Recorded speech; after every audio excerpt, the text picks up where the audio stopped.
¿Qué tal, mi gente bonita? Bienvenidos a otro episodio de Marco Mena Busca Amigos, el podcast donde invitamos a expertos, gente increíble para tener charlas súper interesantes. Antes de empezar, recordarles que sigan aquí a nuestros patrocinadores de equipo de seguridad AMC. Los pueden encontrar como Seguridad AMC en Facebook para todas tus necesidades de equipo industrial. Si tienes una constructora, una armadora, si tienes algo que tenga que ver con el cuidado de tus colaboradores, ahí mero los puedes encontrar. Entonces, el día de hoy tengo una invitada con la que ya había grabado, pero ocurrió un pequeño accidente por ahí y tuvimos que pues, retomar otra vez el podcast, ¿verdad? La verdad es que me sentí muy satisfecho con la plática que tuvimos aquella vez porque me solucionó muchas dudas que tenía yo sobre el sistema. Entonces vamos a platicar un poco ahorita, está mucho en boca de todos el tema este de las elecciones para todo lo que compone el organismo del Poder Judicial, o al menos algunos de los puestos importantes, pero creo que hay mucho desconocimiento al respecto porque no sabemos ni siquiera qué es lo que hacen los diferentes puestos, ¿verdad? Entonces, para platicar de ello, me acompaña el día de hoy Elda Carral. Elda, ¿cómo estás? Hola, ¿qué tal? Muy bien, Marco, buenos días. Repitiendo aquí el espacio, Elda. Oye, pues mira, me gustaría volvernos a centrar en esa parte de cómo funciona el organismo, ¿verdad? O el órgano. Porque pues no conocemos muchas veces, o estamos o somos personas que no hemos tenido a lo mejor un acercamiento de primera instancia de tener que ir a llevar un caso ni en un juzgado ni en el Poder Judicial, o tenemos ideas erróneas muchas veces de cómo funcionan, ¿no? Entonces me gustaría que nos platiques de eso. La primera entrada, digamos, en el Poder Judicial es lo que llamábamos en su momento el meritorio, o Sí, se conoce como el practicante también, ¿no? ajá. Platícanos un poco sobre lo que hacen ahí. Pues mira, antes, en el Poder Judicial estaba esa figura, por así llamarlo, y pues ibas a hacer méritos. Prácticamente ibas a hacer méritos para que te consideraran en estar ahí. Antes sí se podía llegar a ser meritorio y pues si había alguna oportunidad y te consideraban, pues te daban nombramiento de oficial, que es el primer escalón de la carrera judicial. Ahora ya no, ahora ya tienes que presentar exámenes y cumplir con ciertos requisitos para aparecer en una lista y poder ser considerado. Ya, oye, y por ejemplo, antes, cuando estabas de meritorio, porque uno normalmente entraba de meritorio o estando en la carrera o luego acabando la carrera. Sí. Pero, por ejemplo, si yo todavía estaba estudiando la carrera y se abrió una parte, ¿me podrían haber considerado a mí? Antes sí, Ah, antes sí porque fue mi caso. wow. Yo estaba estudiando la carrera Ajá. y entré como meritoria al Poder Oficial. Eso fue en el 2009, en agosto del 2009. Y todavía estaba estudiando. Iba a la mitad de la carrera. Sigue en quinto semestre, sigue la mitad. Como estudiaba por las tardes, en la mañana tenía chance de ir al Poder Judicial a aprender. Al principio iba muy poquito tiempo. Iba de las 9:30 más o menos o 9 a las 11. No, mentira, más tarde, como a las 12:30, 1. Mm, Iba más o menos como 3 horas, 4 horas diarias, porque estudiaba en la tarde y ya me iba a mi casa, descansaba un rato, me iba a la escuela. claro. Pero me empezó a gustar mucho, o sea, me empezó a gustar mucho y me empecé a involucrar mucho. Entonces yo le decía a mi papá, ¿sabes qué? En ese tiempo yo no tenía carro, no manejaba, y le decía, ¿sabes qué? Llévame antes de que lleves a mis hermanas a la universidad. Entonces yo llegaba ahí a las 7:30 de la mañana y me iba a las 3 o sea, 2:30, 2:40, iba mi papá por mí, comía en el carro y llegaba a la universidad. Sí, porque quedamos que abren a las 8, empiezan las labores, ¿verdad? Antes era de 8:30 a 2:30 la atención al público. Ah, Ahora es de 9 a 3. La atención al público es de 9 de la mañana a 3 de la tarde. pero evidentemente, pues están antes ahí porque tienen que abrir y todo ocupar Y ahí. igual antes y después. O sea, la gente se queda después en un juzgado. En un juzgado aprendes muchísimo porque ves todo el trámite del juicio de amparo, ves toda o sea, en sí lo que es todo el proceso, por así decirlo.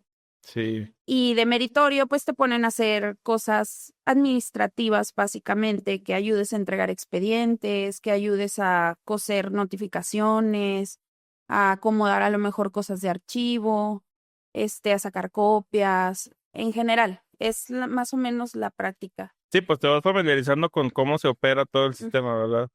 Y, Dime. por ejemplo, yo entré y en la actuaría como meritoria de ahí, entonces sacaba copias, acomodaba expedientes, los entregaba a las mesas. Te comentaba que en el juzgado en el que yo estuve se dividían las mesas de trámite del 1 al 10. Entonces cada secretario tenía 2 números, el 1 y el 2, dependiendo, o sea, iban salteados para que las demandas no les llegaran tan seguidas, hubiera un intervalo.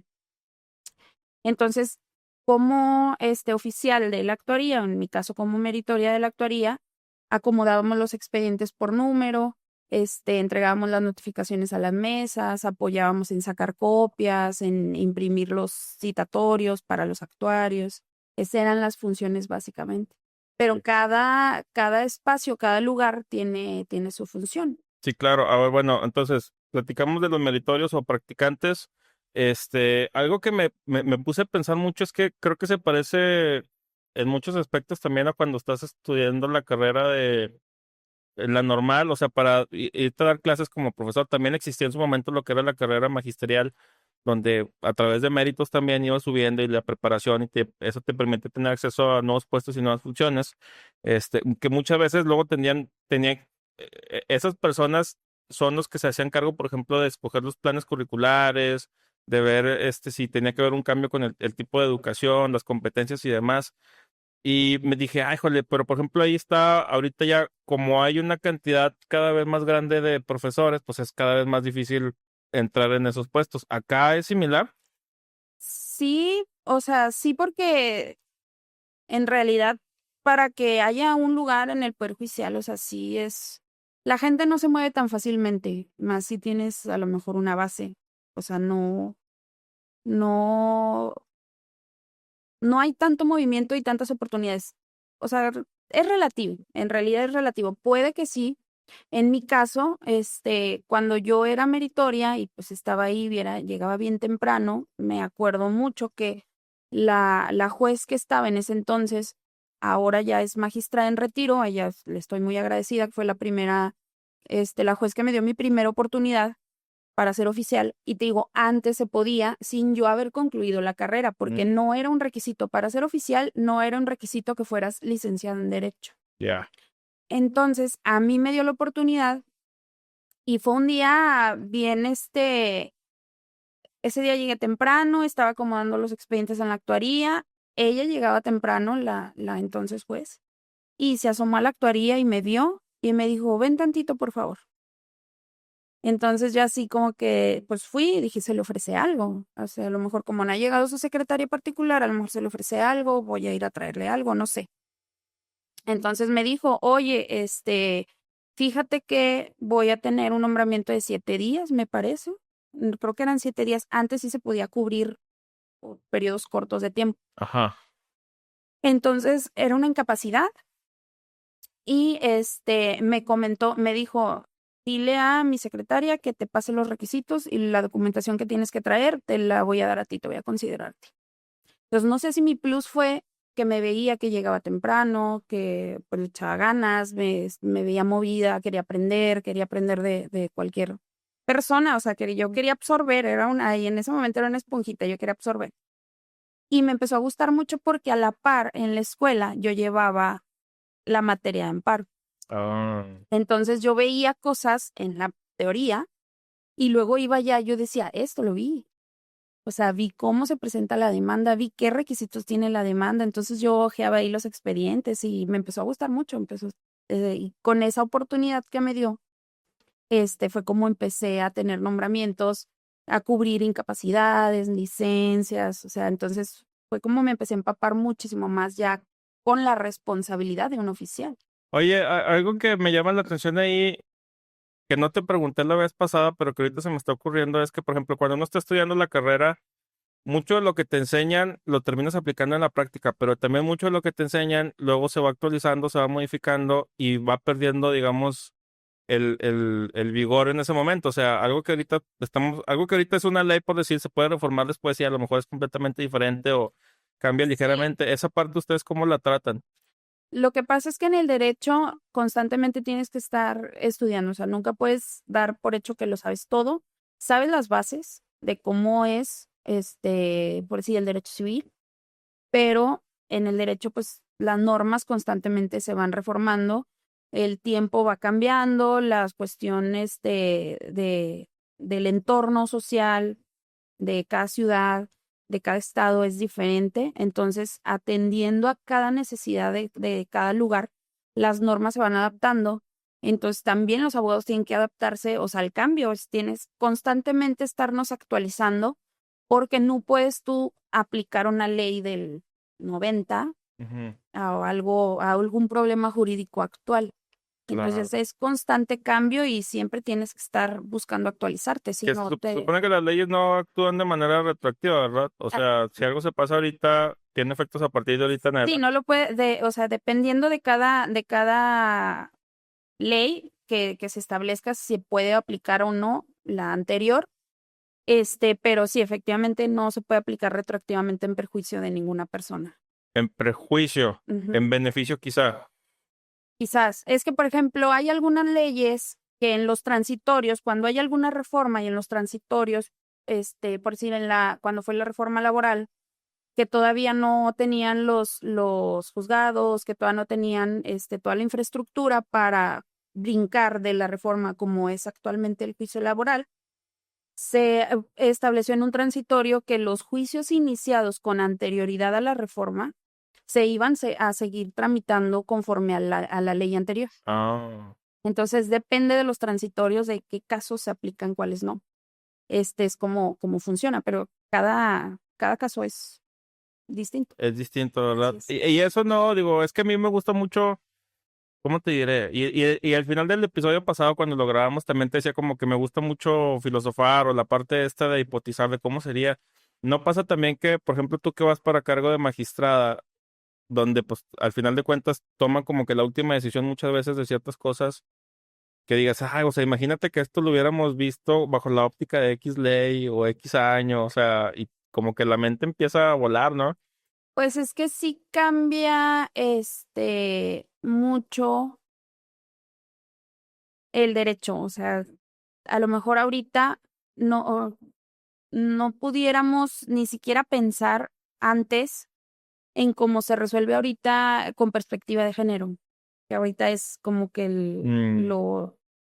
ya es muy diferente, ya incluso ha habido capacitaciones por parte de la Escuela Judicial, del Poder Judicial, con juzgar con perspectiva de género. Es muy diferente ahorita, simplemente la cuestión de los criterios de la corte que se van actualizando ante problemas que se van suscitando. Entonces, a lo mejor tú tienes algún caso en el que dices, pues anteriormente era, aunque fueras mujer, supongamos un ejemplo, eres mujer, estás casada o vives en unión libre, no estás casada, pero vives en unión libre, y a lo mejor tú pagas ciertas cosas, de la casa, o tú compraste la casa, y la pusiste a nombre de él. A lo mejor porque él dijo, oye, ¿sabes qué? Pues es mejor que esté a mi nombre porque podemos tramitar esto, podemos hacer esto, lo que sea.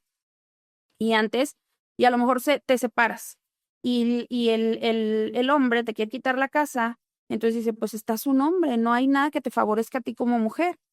Pero ahora se ve en la amplitud de la perspectiva de género y dices, no, o sea, aquí pudo haber alguna coacción, pudo ser manipulada, obligada entonces tienes que juzgar con esa perspectiva, ampliar tu visión a que es nada más A y B y plantearte todo eso.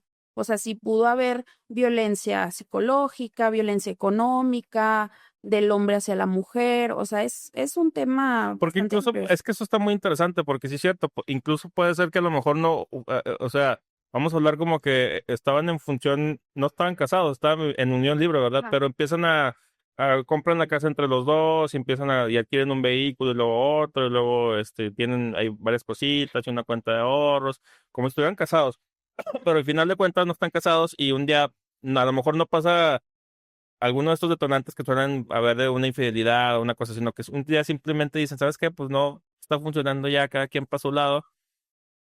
Si tú estás casado, o sea, y estás bajo bienes mancomunados, pues se hace la lista y se divide y tratas de tener una conciliación armoniosa, ¿no? Pero, por ejemplo, en ese caso en específico donde no están casados, antes no se respetaba esa figura de la compañera, pues, o sea, Sí, si no, la casa estaba a mi nombre, aunque la hayamos pagado entre los dos, está frita, es mía, ¿no?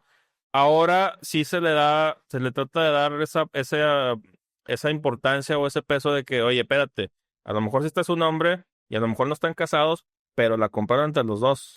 sí, o sea, ya ahorita es diferente. Digo, también la ley ya respalda a la cónyuge. O sea, ya sí, generas derechos. No nada más por estar casada los tiene. O sea, también una mujer que vive en unión libre, al transcurrir ciertos años, tú ya tienes el derecho como si fueras la esposa, aunque no esté el papel. Digo, así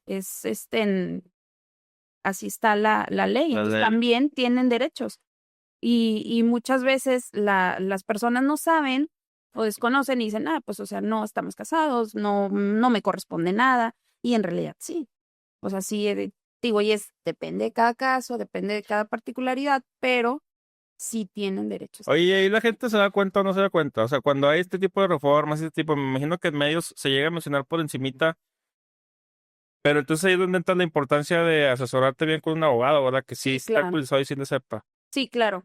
Definitivamente, yo creo que la gente que no está involucrada o que no es abogado, o que no eres licenciado en derecho, que no eres un funcionario público, que tienes que estar actualizado, Ajá.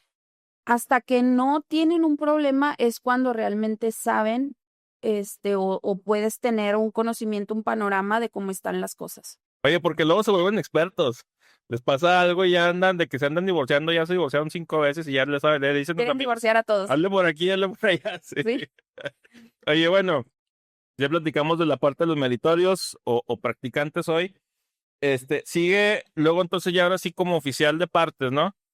Sí, haz de cuenta que la estructura de un juzgado está la oficialía de partes, que es la primer cara que tiene el juzgado. Bueno, vamos a dar un adelanto. Se compone de el oficial de partes y luego es el actuario, los actuarios, No, primero actuaría. o sea, bueno, en cuestión de escalón, o sea, para la carrera judicial es oficial administrativo, bueno, ahora oficial judicial, Ajá. actuario, secretario y juez o Sí, magistrado. o sea, son esos cuatro, que es oficial, actuario, secretario y ya juez. Ajá, Pues ahorita nos vamos a ir con los que son los oficiales. los oficiales, Ok. así es. Pero en cuanto a la estructura de un juzgado, o sea, en la oficialía de partes está un oficial, en sí nada más ejerciendo las funciones de un oficial de partes. O sea, la oficialía de partes recibe las promociones que van dirigidas al juzgado y a los expedientes que ya tienes, en tu índice, o sea, que ya son tuyos del juzgado. Porque hay una oficina de correspondencia común que se encarga de turnar aleatoriamente todas las demandas entre los 7 juzgados que son actualmente. Ahí quiero hacer un paréntesis, porque algo que me voló la cabeza la última vez, que es bien obvio, pero que no me había caído el 20, es que no es lo mismo el Poder Judicial de la Federación que los juzgados estatales, Sí, no, ¿verdad? no es lo mismo. Es bien diferente y la gente a veces no nos damos cuenta de esa pequeña gran diferencia. Sí, es diferente. O sea, la cuestión es, los del Poder Judicial del Estado y los juzgados locales, tienen competencias distintas al federal. O sea, nosotros, como juzgados federales, revisamos el actuar de las autoridades de las autoridades del fuero común que hayan hecho correctamente sus funciones, lo que le corresponde. Esa es nuestra tarea. Sí, muy bien. Bueno, entonces, oficialidad de partes. Así es. Ahí reciben las demandas ya turnadas de la Oficina de Correspondencia Común, que es la que se encarga de, si llegan 7 demandas, pues una va para cada juzgado, de los 7 que son. Entonces, aleatoriamente los distribuye. En la oficialidad de partes del juzgado, ya del órgano en específico, se recibe lo que le correspondió y de ahí empieza todo el trámite. Oye, Me habías dicho que se dividen también en área, o cómo era eso, o sea, si es civil, mercantil, los familiar. juzgados son mixtos. Juzgados son mixtos y conocen de todas las De materias. todas las materias. Ajá, ¿También ahí se ve penal? sí. Órale. Penal, administrativo, civil, familiar, mercantil. O sea, en realidad los juzgados federales conocen del juicio amparo en todas las materias, porque son mixtos aquí en Coahuila. Ajá.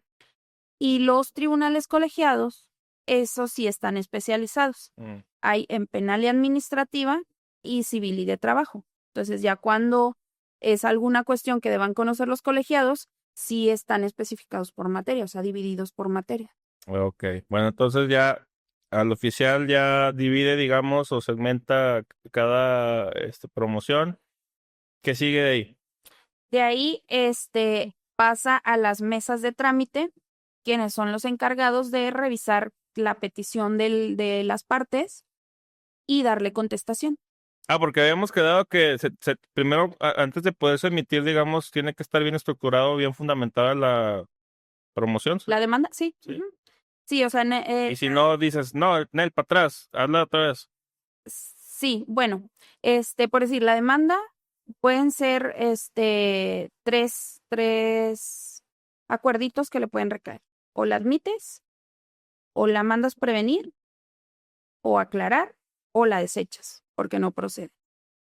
Entonces, el secretario, como encargado del trámite, es el encargado de checar y revisar la demanda y ver qué va a hacer.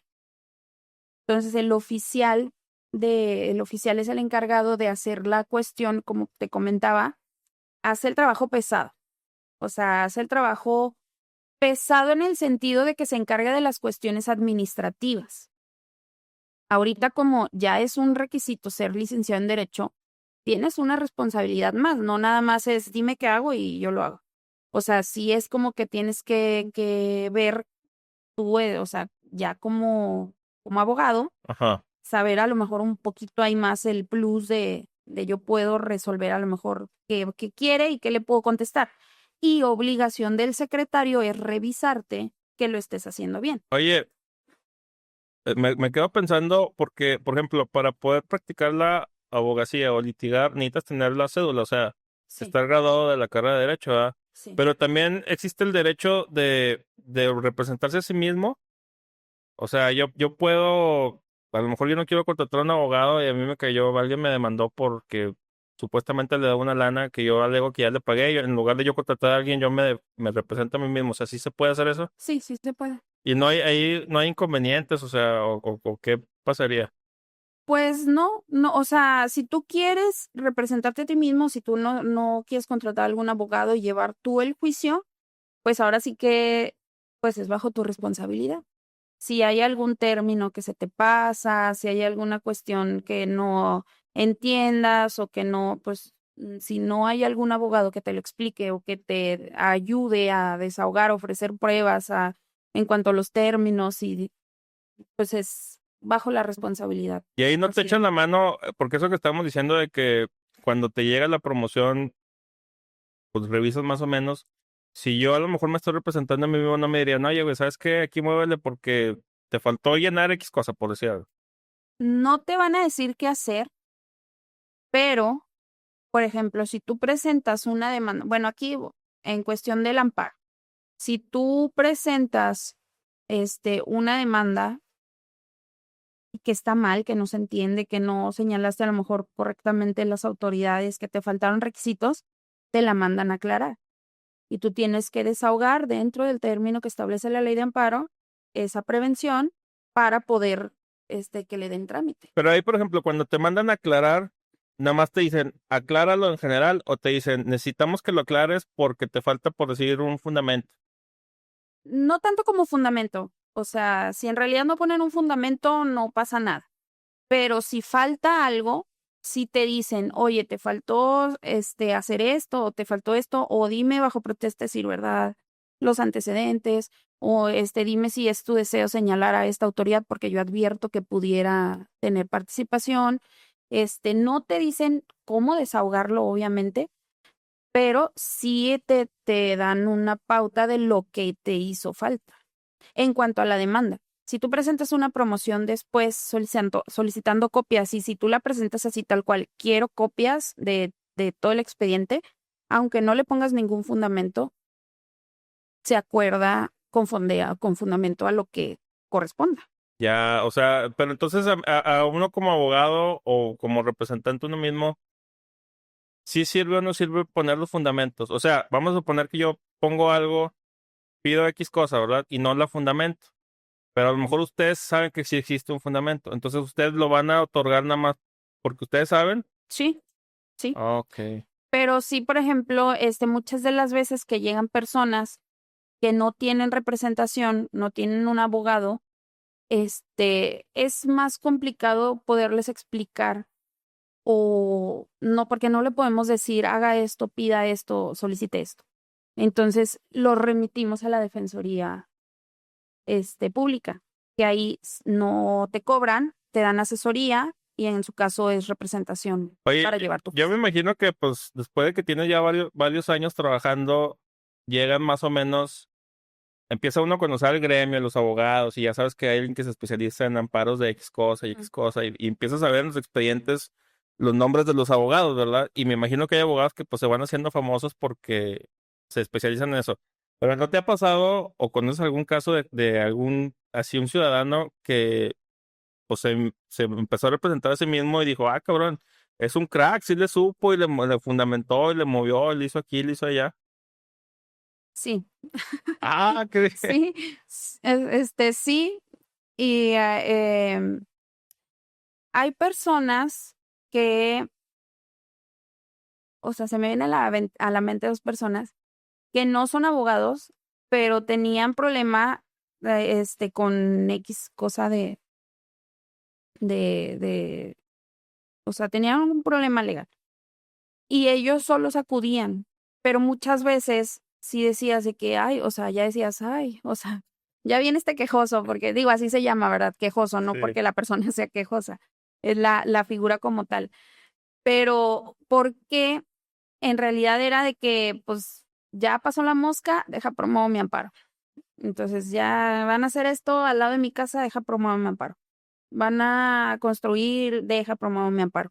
Entonces, sí era como que no todo procedía, hay veces que sí procedía y no necesariamente, o sea, también el juicio amparo, muchas veces, o sea, es presentar la demanda y avanza solito.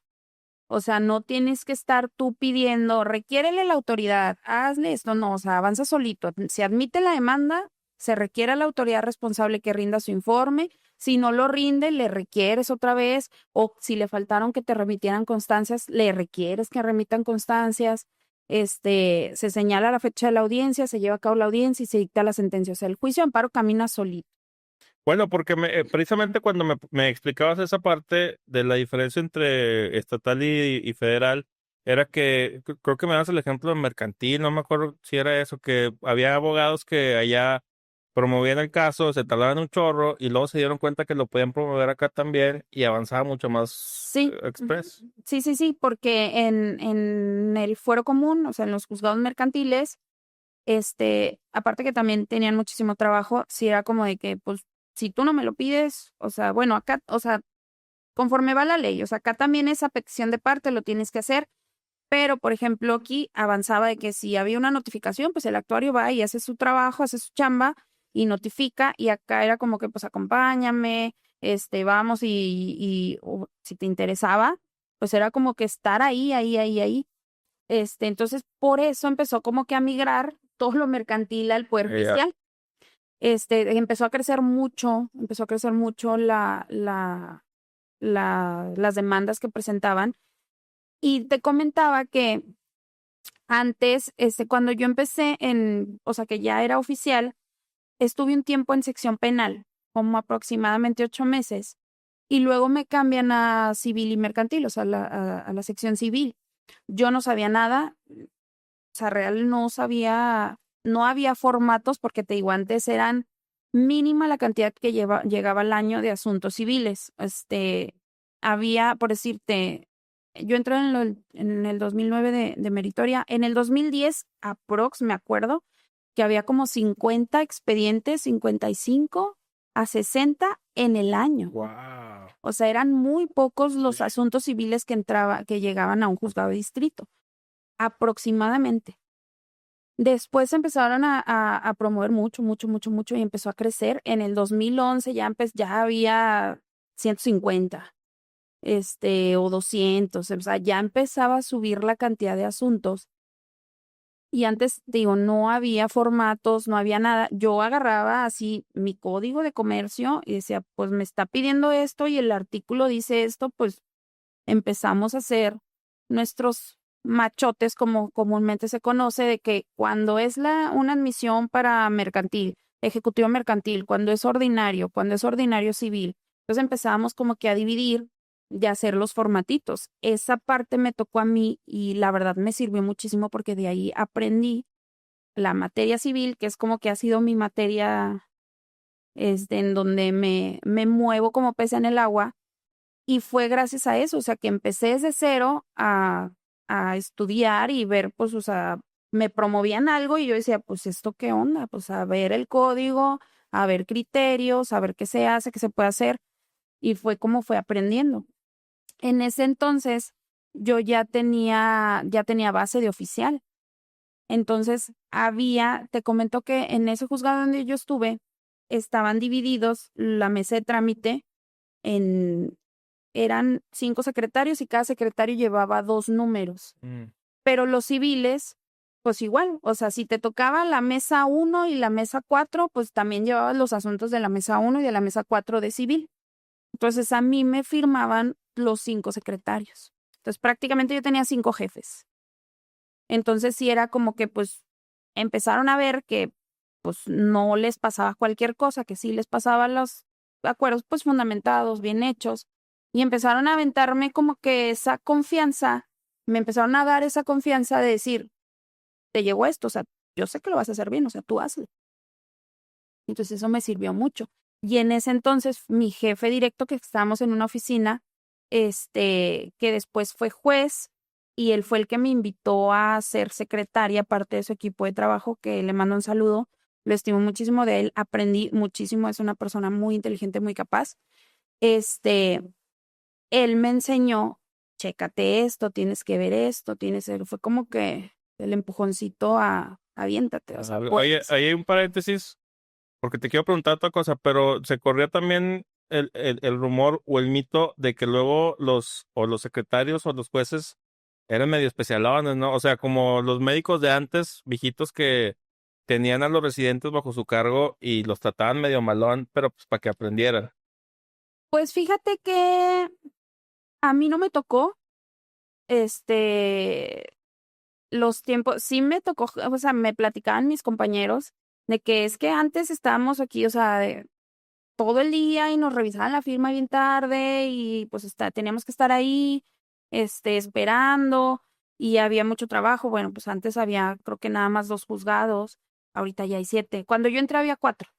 Pero a mí no me tocó como tal así de que te traten mal y para que aprendas, o sea, pues siento que me fue muy bien porque tuve muy buenos compañeros que de ellos aprendí a ser oficial, me enseñaron las funciones de ser oficial y muy buenos secretarios que eran mis jefes que me enseñaron el camino y que me enseñaron a trabajar y que a lo mejor ahorita veo uno, o sea, en realidad nunca fueron duros de tú hazlo y tú pues no, o sea, al contrario, sentías que era como para incentivarte y aprender. Que siento que ahorita ya es un poquito diferente porque mucha gente ya es, pues yo llego y hago mi trabajo y este es mi trabajo, es lo que me corresponde y me voy a mi casa. Pero pues si uno quiere crecer, que fue mi caso, era, pues yo voy a aprender, o sea, yo quiero aprender, yo quiero crecer, quiero hacer carrera judicial, o sea, me interesa a mí.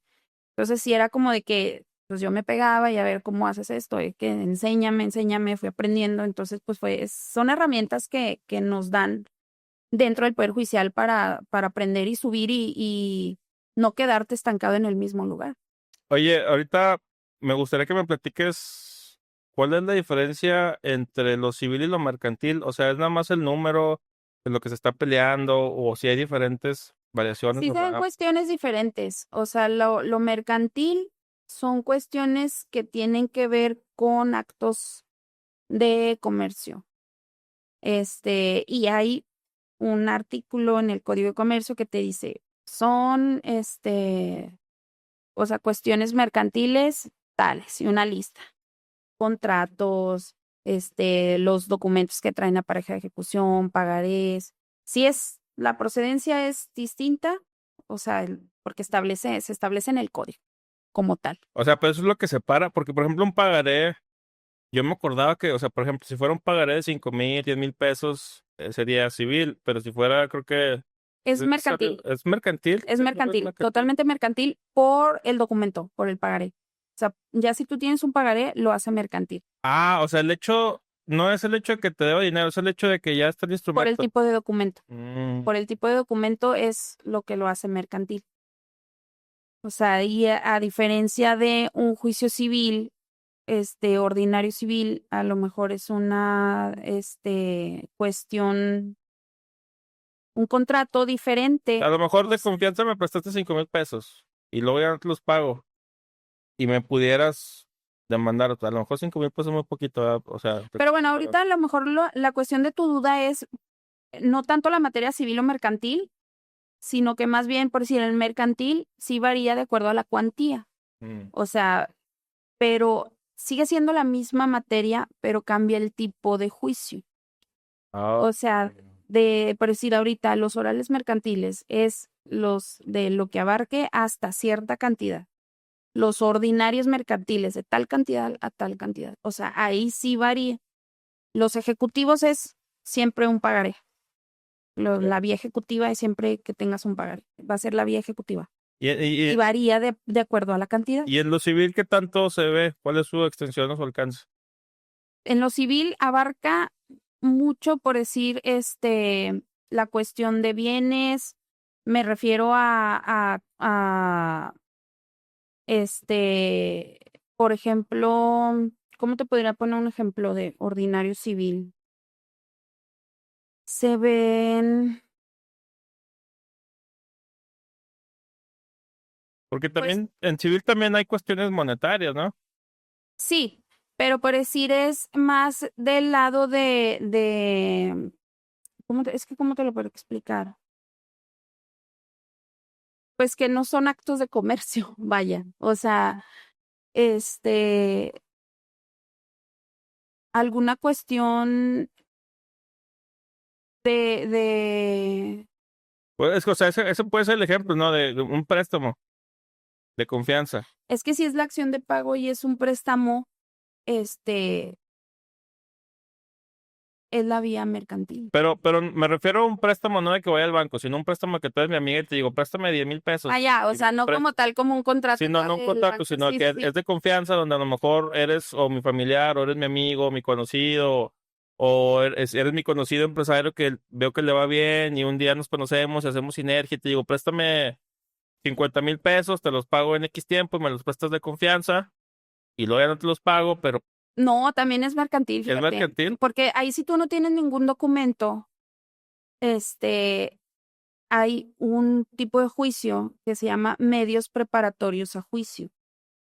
Entonces, medio preparatorio a un juicio mercantil porque le presté dinero, no firmamos ningún documento, pero le presté dinero. Entonces, es un procedimiento previo a que se inicie el juicio.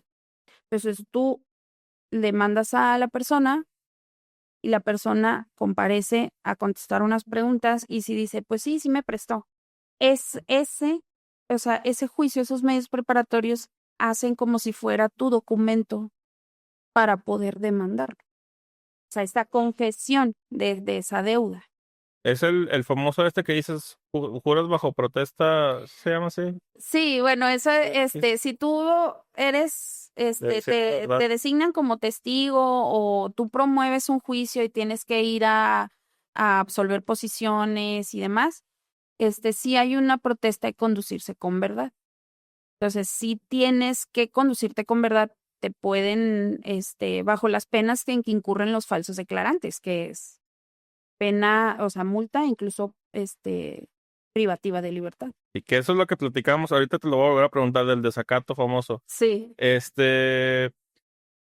existen diferentes códigos, ¿no? Bajo los cuales se rigen las diferentes materias. O sea, está el Código Civil, el Código Mercantil, el Código Penal, diferentes códigos. Esos códigos son un compendio de leyes de esa materia, ¿sí? En general, o sea, de civil o... En general, o sea, cada uno tiene su código. Sí, cada materia tiene su código. Y cada código son las leyes de esa materia. Sí, cada código tiene sus procedimientos, tiene su, cómo se van a llevar los juicios, qué pruebas se pueden ofrecer, cómo se van a desahogar. O sea, cada materia. O sea, a lo que voy es, en el código viene, o sea, ¿qué es lo que viene en el código específicamente? No vienen las leyes como tal, sino viene cómo se conduce la materia. Sí, o sea, por ejemplo, viene Porque bien, pues sí vienen artículos, ¿no? O sea, sí debe, cada son artículo, o sea, leyes. pongamos en el familiar. O sea, bueno, es el Código Civil o así que establece las cuestiones familiares. Y te establece el artículo tal. El matrimonio es cuando dos personas, ta, ta, ta.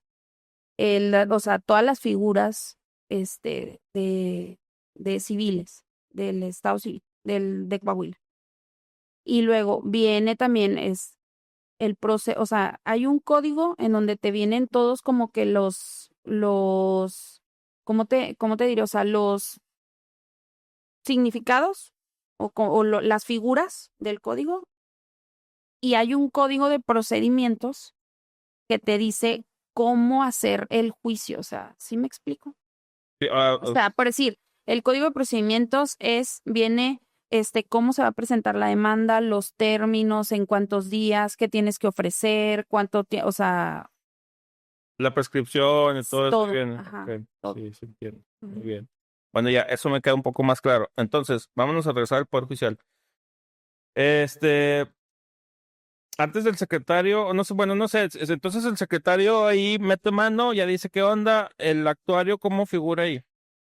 Ahí, haz de cuenta que llega la demanda, Ajá. la tramita el secretario, pasa revisión con el juez. El secretario es un funcionario público que da fe. Entonces, da fe de las actuaciones y el que tiene la última palabra es el juez. El juez es el que las autoriza, ¿sí? Entonces, el que las firma, el que las autoriza, el que la acuerda, por así decirlo. El secretario lo elabora, el juez lo revisa, si lo aprueba y lo firma, ya está ese acuerdito, ya sea de admisión o de informe o de lo que sea. Y toda la firma, si se le llama la firma o los expedientes, el acuerdo del día, ya firmado y autorizado por el juez, pasa a la actuaría. Ah, bueno, espérate, entonces, antes de ir a la actuaría, vamos mejor a platicar sobre los secretarios, la labor del secretario. El secretario también famoso por ser proyectista, ¿no? Son los que hacen el Sí. proyecto de sentencia y demás. Entonces, platícame cómo las funciones que ejerce.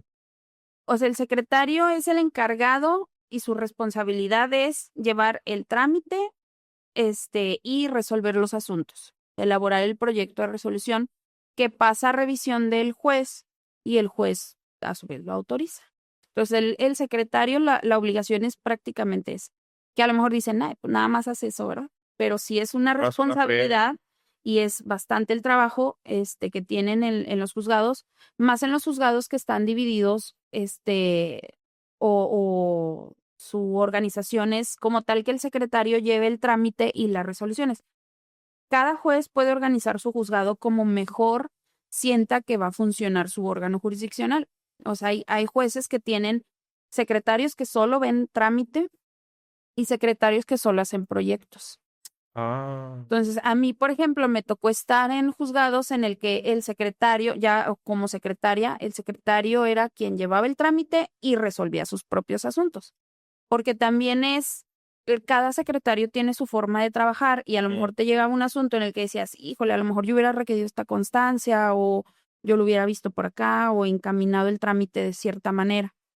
Entonces, pero cada juez organiza su juzgado como mejor sienta que va a funcionar y que va a avanzar. Bueno, entonces ahí ya el secretario elabora los proyectos, checa, los pasa La al revisión juez. con el juez, El así es. juez, además de su capacidad de emitirle, digamos, la última palabra, también administra el juzgado, ¿verdad? Sí, la labor del juez es, aparte de la cuestión jurisdiccional, que es lo que tiene que hacer en cuanto al trámite de los asuntos, resolución de los asuntos, también tiene que checar cuestiones administrativas. O sea, no nada más es su función jurisdiccional, o sea, es todo lo administrativo, porque él es la cabeza del tribunal, del órgano, del juzgado, y pues es como una empresa. O sea, tiene que administrarlo, tiene que estar, todo el personal está bajo su cargo. Entonces tiene que hacer checar todas esas funciones, que también obviamente tiene puestos delegados, pero él a final de cuentas es el responsable y es el que los tiene que verificar, o sea, que revisar y checar. Claro, ahora eso, y te sigue el comentario que la gente pudiera pensar que porque el juez nada más supervisa, entre comillas, tu trabajo es sencillo, pero en realidad no, porque son gentes muy preparadas que se pasan actualizándose, estudiando, viendo y demás, y luego ya con fundamento y con razón dicen, a ver, este sí, este no, esto, ¿verdad? Sí, y tienen mucha responsabilidad, o sea, porque como titular, como juez, pues ya tú tienes la última palabra, ¿verdad? A diferencia de como veíamos en un tribunal colegiado, en un juzgado el juez es el que decide él solito. Y un tribunal colegiado funciona colegiadamente, como su nombre lo dice. Son 3 magistrados y entre los 3 magistrados deciden un asunto. Entonces, los 3 tienen que o estar de acuerdo todos, o sea, porque se resuelven los asuntos en los tribunales colegiados por unanimidad de votos, que es que todos están de acuerdo, o por mayoría de votos. De 3, si 2 dicen sí y 1 no, se resuelve por mayoría. Pero es la función diferente. Y acá en los juzgados, el juez es el encargado de decidir, a final de cuentas, el asunto. Ok, bueno, ahorita llegamos a los magistrados. ¿Los jueces penales se cuecen aparte o es lo mismo? En materia federal, aquí sí hay jueces penales en el Centro de Justicia Penal. Y sí es diferente, porque ellos ven como la primera instancia, pero en materia federal. No sé si me explique. O sea, por ejemplo, los jueces civiles, penales, familiares del fuero común son la primera instancia, o sea, la instancia del Estado, o sea, del Poder Judicial del Estado, y hay magistrados de segunda instancia también, del Estado. El actuar de esas autoridades, nosotros como juzgado las revisamos, ¿sí? O sea, como jueces de amparo o magistrados, revisamos el actuar de esas autoridades de primera instancia. Pero en materia federal hay juzgados especializados que ven asuntos como si fueran o sea, de primera instancia, pero a nivel federal. Por ejemplo, hay juzgados especializados en materia mercantil federal, pero funcionan como un juzgado de primera instancia, por así decirlo, porque actúan como o sea, actúan como rector del procedimiento mercantil. Por eso el ejemplo que me daba, ¿no? O De sea, que atienden acá diferente. O sea, esos juzgados no ven amparo, ven las cuestiones o sea, en el caso de los mercantiles federales, ven juicios mercantiles. No es un juicio de amparo, es un juicio mercantil. En el caso de los penales, que están en el Centro de Justicia Penal, ven asuntos penales de primera instancia, o sea, pero en materia federal, de delitos federales, a diferencia de los del fuero común. ok, pero Igual también son revisados por jueces de amparo, o sea, porque hacen la función de un juez de primera instancia. oye, y el hecho de que, por ejemplo, no sé si nada más en la materia penal sean los juicios orales o ya se extendió a otras áreas. A laborales, o sea, en materia laboral y en Laboral materia también mercantil. y mercantil también. Sí, también. El hecho de que sean orales ha cambiado también la perspectiva de cómo se juzgan o no, o tú cómo lo has visto. Pues mira, me tocó estar 2 meses y medio, 2 meses y medio en un juzgado especializado en materia mercantil federal. y hay como secretaria. Y ahí las funciones del secretario, o sea, te digo, ahí no se ven amparos, se ven los juicios de primera instancia en materia mercantil. Ajá. Entonces, ahí, haz de cuenta, los juicios orales sí teníamos nuestra sala de audiencias. Y sí es rápido, o sea, es un poquito más rápido porque el mismo código te va dando las pautas de que contesta la demanda en tantos días, en 10 días, señala la fecha para la audiencia preliminar, desahogar las pruebas, señalas para la audiencia de juicio y en la audiencia de juicio resuelves. Entonces, nuestra labor como secretario era, si tú el día de mañana tienes una audiencia de juicio de un asunto de un oral mercantil, tú tienes que preparar el asunto para antes ya tener un proyecto y que el juez te lo revise antes de la audiencia. O sea, entonces se llega a la fecha de la audiencia y tú ya debes de tener estudiado el asunto y darle cuenta al juez de cómo vas a tener o sea, cómo vas a resolver el asunto, un preámbulo, porque en esa audiencia se desahogan pruebas. Entonces, más o menos tú como secretario es tu obligación ver hacia dónde va caminando el asunto y cómo lo puedes resolver. Y salvo que en la audiencia llegue, o sea, se desahogue una prueba que de plano te cambie todo tu sentido, elaboras un proyecto ahí mismo, o sea, se tiene que hacer en ese momento. Me tocó tener audiencias en las que es la audiencia de juicio, se desahogan pruebas, se suspende un momento para que el juez estudie esas pruebas que se acaban de desahogar y resolver el asunto. El asunto previo nosotros le presentamos un proyecto al juez. Entonces, con esas pruebas hacemos como que el ajuste que se tenga que hacer con las pruebas desahogadas y es un momento en el que el juez estudia el asunto, se reanuda la audiencia y dicta la sentencia, porque ya tiene que tener, y es su obligación, tener estudiado el asunto antes. Entonces es más o menos cómo funciona la maquinita en esos. No manches, o sea, tienen que ser unos super mega ultra cracks, la realidad, para poder dar seguimiento a todo eso en un ambiente tan cambiante. Como cuántos casos o audiencias se ven en un día a día, Aproximadamente. o sea, de juicio oral, ¿verdad? Sí, te digo, la parte en la que a mí me tocó estar que fue en un mercantil, porque la verdad penal no desconozco. Ajá. O sea, no he estado nunca en un juzgado especializado penal. Pero en el especializado acá en mercantil federal, aproximadamente se tenían, yo creo que en ese entonces, unas 10 audiencias de juicio al día, quizás. Dependiendo también, o sea, también el juez nos decía, o sea, y tú como secretario te debes de organizar también.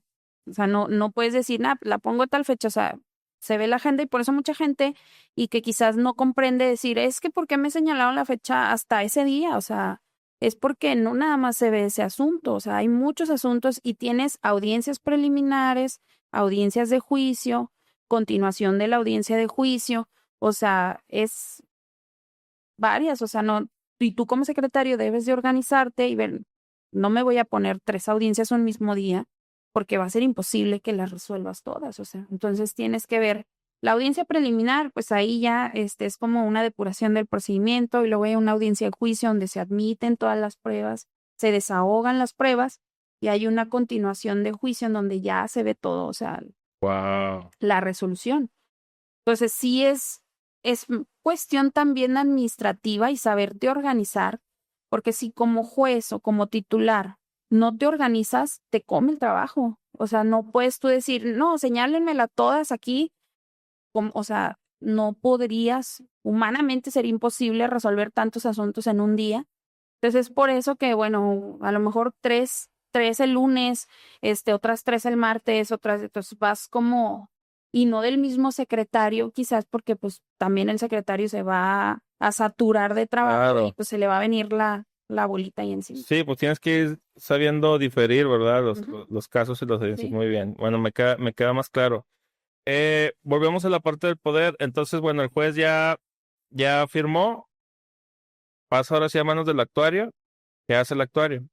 El actuario revisa el acuerdo, se fija de qué manera ordenaron o sea, se ordenó hacer las notificaciones. Hay notificaciones por lista y notificaciones personales. Cuando son por lista, se fijan los estrados del tribunal. una lista con el número del expediente, el nombre del quejoso y un extracto del acuerdo que se está publicando. Cuando son notificaciones personales, aparece en esa lista que hay un acuerdo, pero no hay ninguna publicación, no hay ningún extracto, porque se va el actuario a notificar al domicilio que se señaló para ese efecto. Se hacen cédulas de notificación y esas cédulas de notificación se agregan las copias necesarias, depende de lo que se ordene notificar, ya sea el acuerdo, la demanda, copia de los anexos, etcétera, etcétera. Entonces, la labor del actuario es checar la firma, que ya, o sea, lo que ya autorizó el juez y notificarlo. Entonces, en la actuaría, en la cuestión ahí de distribución, también hay oficiales que ayudan y auxilian al actuario. Entonces, son los que, como te comenté en un principio, cuando yo inicié en actuaría, yo ayudaba a sacar las copias, a acomodar los expedientes por mesa, a acomodar las rutas de los actuarios, porque se dividían por rutas. Entonces, el actuario le tocan estas. Entonces, ya llegaba el actuario y checaba las notificaciones y ya pues se agarraba sus notificaciones y se iba a notificar. ¿Qué Y pasa? me tocó estar de ambos lados, o sea, como oficial de la actuaría y como actuario también. Entonces, también como actuario era, pues revisas tu ruta, revisas qué vas a notificar y tu responsabilidad es fijarte que el oficial que te está auxiliando, y te digo, esto es, cada juzgado tiene su manera de organizarse, no es una generalidad, no en todos los juzgados es igual. A lo mejor alguna persona va a decir, en el juzgado, el actuario saca sus propias copias, hace su propia cédula, pero te digo, a mí cuando me tocó, era un oficial, se encargaba de hacer todas las cédulas, sacábamos las copias como oficial y como actuario me tocó del lado revisar que se haya señalado, o sea, que se haya en la cédula te hayan puesto el último domicilio señalado para notificaciones, para que no la vayas a hacer en un domicilio que esté incorrecto. Que esté bien las copias, los traslados, que sí, que te haya incluido a todas las partes. Hay veces que son juicios que son 50 quejosos. Entonces, si esos 50 quejosos tienen un solo domicilio o tienen unos un domicilio, otros otro domicilio, entonces tú tienes que checar que estén todos los nombres bien, que estén todo el domicilio bien, los traslados bien. Entonces, esa es la labor del actuario. Ahora ahí te van dos preguntas hipotéticas. Una, ¿qué pasa si el actuario, por más que intenta, nunca encuentra a la parte? O sea, llegas y tocas y te estás ahí afuera media hora y no salen y luego vuelves otro día y después y hasta, no sé si hasta puedan hablar y que, oye, pues voy a, o no sé, pero espérate, esa es una. Ajá. Y la otra es, ¿qué pasa en el remoto caso? No, o sea, no sé si llega o no llega a pasar, ¿verdad? Pero pues es que el humano, al final de cuentas, cometemos errores de que llega el actuario y tiene chingo de, ¿cómo se llaman los escritos estos? Pues la hojita que le das a firmar de recibido. Ajá, sí, O la sea, cédula de sí, notificación. o sea, imagínate que me equivoco, porque como tengo tantos y le doy a esta persona uno que no es y me la firma porque ni lo lee y así se queda y pero no era la persona, o sea, era una persona que sí está en un proceso, pero en otro proceso que nada que ver. ¿Cómo serían esos dos escenarios? Mira, el primero, si el actuario no encuentra a la persona, aquí hay de dos. En materia de amparo, la notificación se puede hacer por aviso. Entonces, ese aviso, si no está la persona, si tú llegas y tocas y nadie abre, pero tú ya estás cerciorado de que ahí es el domicilio, supongamos, siempre voy a notificar en ese despacho.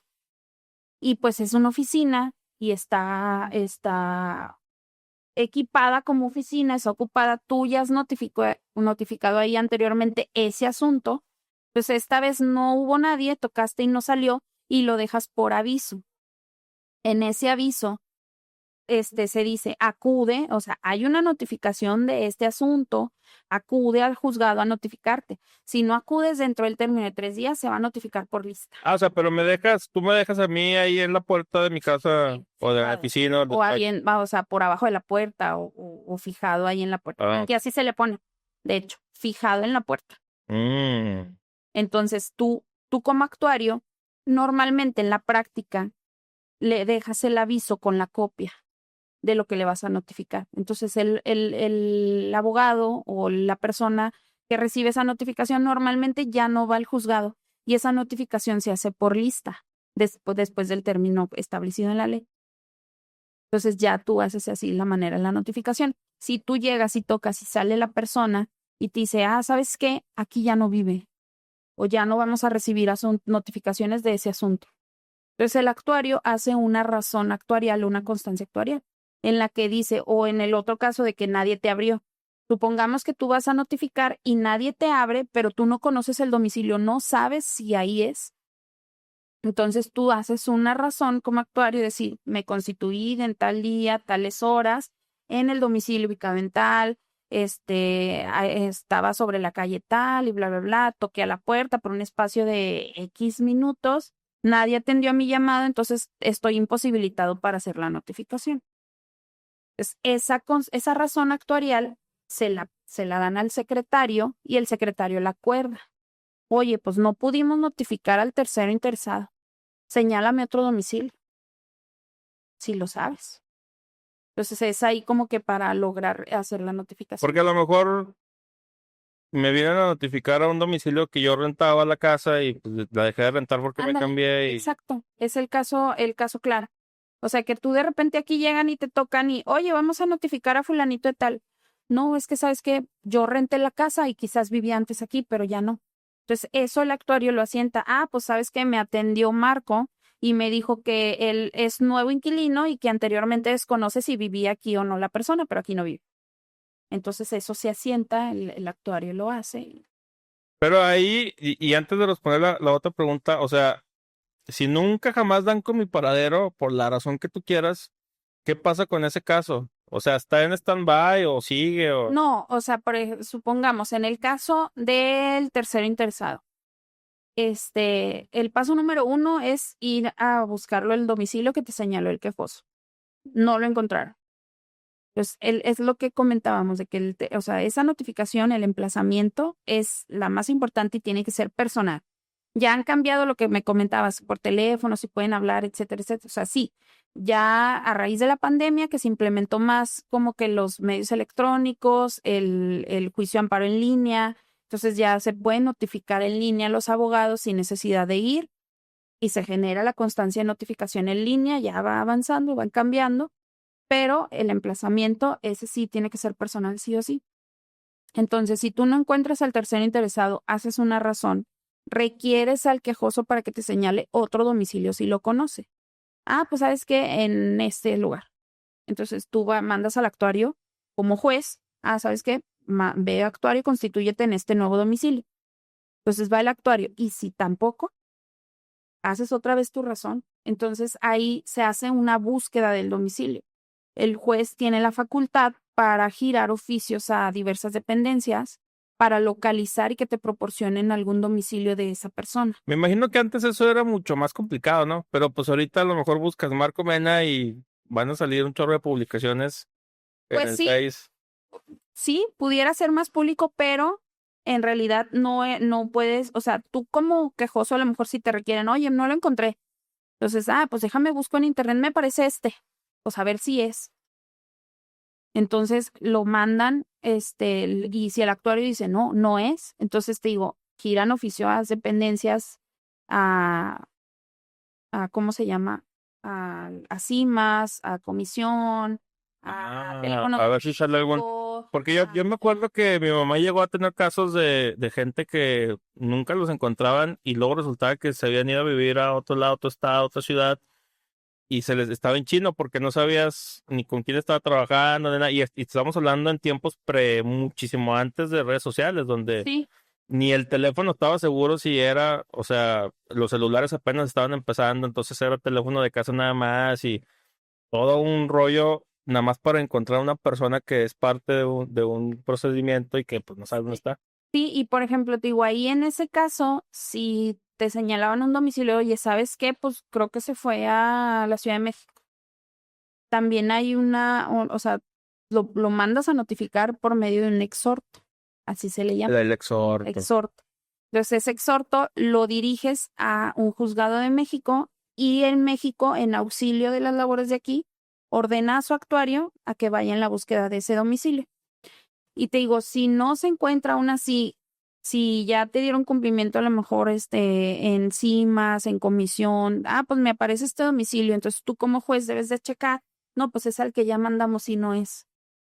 Entonces tú mandas esa notificación por medio de edictos. Lo que se publica en el periódico de mayor circulación, fijados, entonces esos son con cargo al quejoso, salvo que se compruebe. Se le cobran. Sí, Órale. sí, se le cobran, pero salvo que diga que es insolvente, que no tiene los medios, no tiene los recursos, si se compruebe, o sea, si él manifiesta bajo protesta, decir verdad, oye, no tengo dinero para hacer una publicación en los edictos, porque se publican de 3 en 3 por 7 días o algo así, entonces no recuerdo los días exactos, pero sí se publican, o sea, tienes que hacer pagos. Entonces ahí ya el juez dice, bueno, entonces por medio del consejo, a cargo del consejo, el consejo los paga y los publica. Si no, tú los tienes que pagar y publicar. Entonces tú los publicas y ya a lo mejor, ¿qué te digo? A lo mejor antes era, pues ya la verdad la gente el periódico casi no lo ve. Sí, no, ya no. Pero si tú estás viendo el periódico y dices, edicto, y al notificado, Marco Mena, caray, tengo un juicio que me iniciaron en mi contra, yo ni cuenta, y ya dices, pues es que ya no vivo ahí, lo que sea, es la manera en la que puede haber una certeza de que la otra parte tenga conocimiento. Ya. Órale, qué interesante. Sí, no, está súper interesante. Bueno, entonces ya platicamos un poco del oficial de partes, el secretario, el juez, la parte el actuario, ¿verdad? Todos esos siguen, digamos, un caso en común hasta su resolución, pero aún así, si una de las partes está en desacuerdo, puede volver a interponer un recurso y te vas ahora sí a lo que sigue, que son a los tribunales colegiados. ¿Cómo funcionan los colegiados? En los tribunales colegiados, es igual, también llevan su trámite, pero es menos que en un juzgado porque cuando llega, haz de cuenta que los juicios de amparo directos se promueven ante la autoridad responsable. Entonces, la autoridad responsable es la que se encarga de admitirlo, proveer la suspensión, emplazar el tercero. Ya cuando lo tiene integrado, lo manda al tribunal. El tribunal lo recibe, verifica que sí proceda y lo turna. Recuérdanos así súper rápido la diferencia entre directo e indirecto. El amparo directo procede contra resoluciones que ponen fin al juicio. Ya la última resolución, la que ya te dice que ganaste o perdiste o que te dice ya se terminó el juicio aquí, contra esas resoluciones procede amparo directo. Y amparo indirecto procede contra diversos actos de las autoridades que se dan durante el juicio, o una vez concluido el juicio. También con cumpliendo ciertos requisitos, ¿verdad? Para la procedencia. Pero el amparo directo es en sí contra las que ponen fin al juicio. Entonces, los tribunales colegiados se encargan de resolver los amparos directos, que es cuando revisan todas las violaciones procesales que pudo cometer el juez de primera instancia.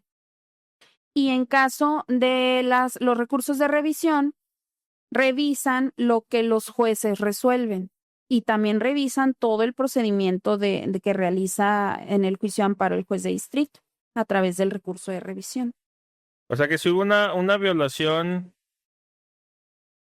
se revisa el caso. O sea, no nada más se revisa la sentencia, sino que se revisa el caso. Todo completo. Y si hubo alguna violación o que se les fue algún pedacito, ¿eso puede impactar en la nueva resolución? Sí. Haz de cuenta que ahí en ese caso, el tribunal ordena la reposición del procedimiento. Si esa violación procesal tuvo impacto en la sentencia, o sea, si perjudicó, repones el procedimiento. A ver, ahí entonces una duda sería, porque está la sentencia, hubo una violación, bueno, no, está la sentencia. Ya vieron ustedes el caso, ya vieron la sentencia y todo está bien. Entonces se ratifica la sentencia. Se confirma. O que se confirma la sentencia. nada más la sentencia, ¿verdad? Porque pues no hubo ninguna violación procesal. Sí.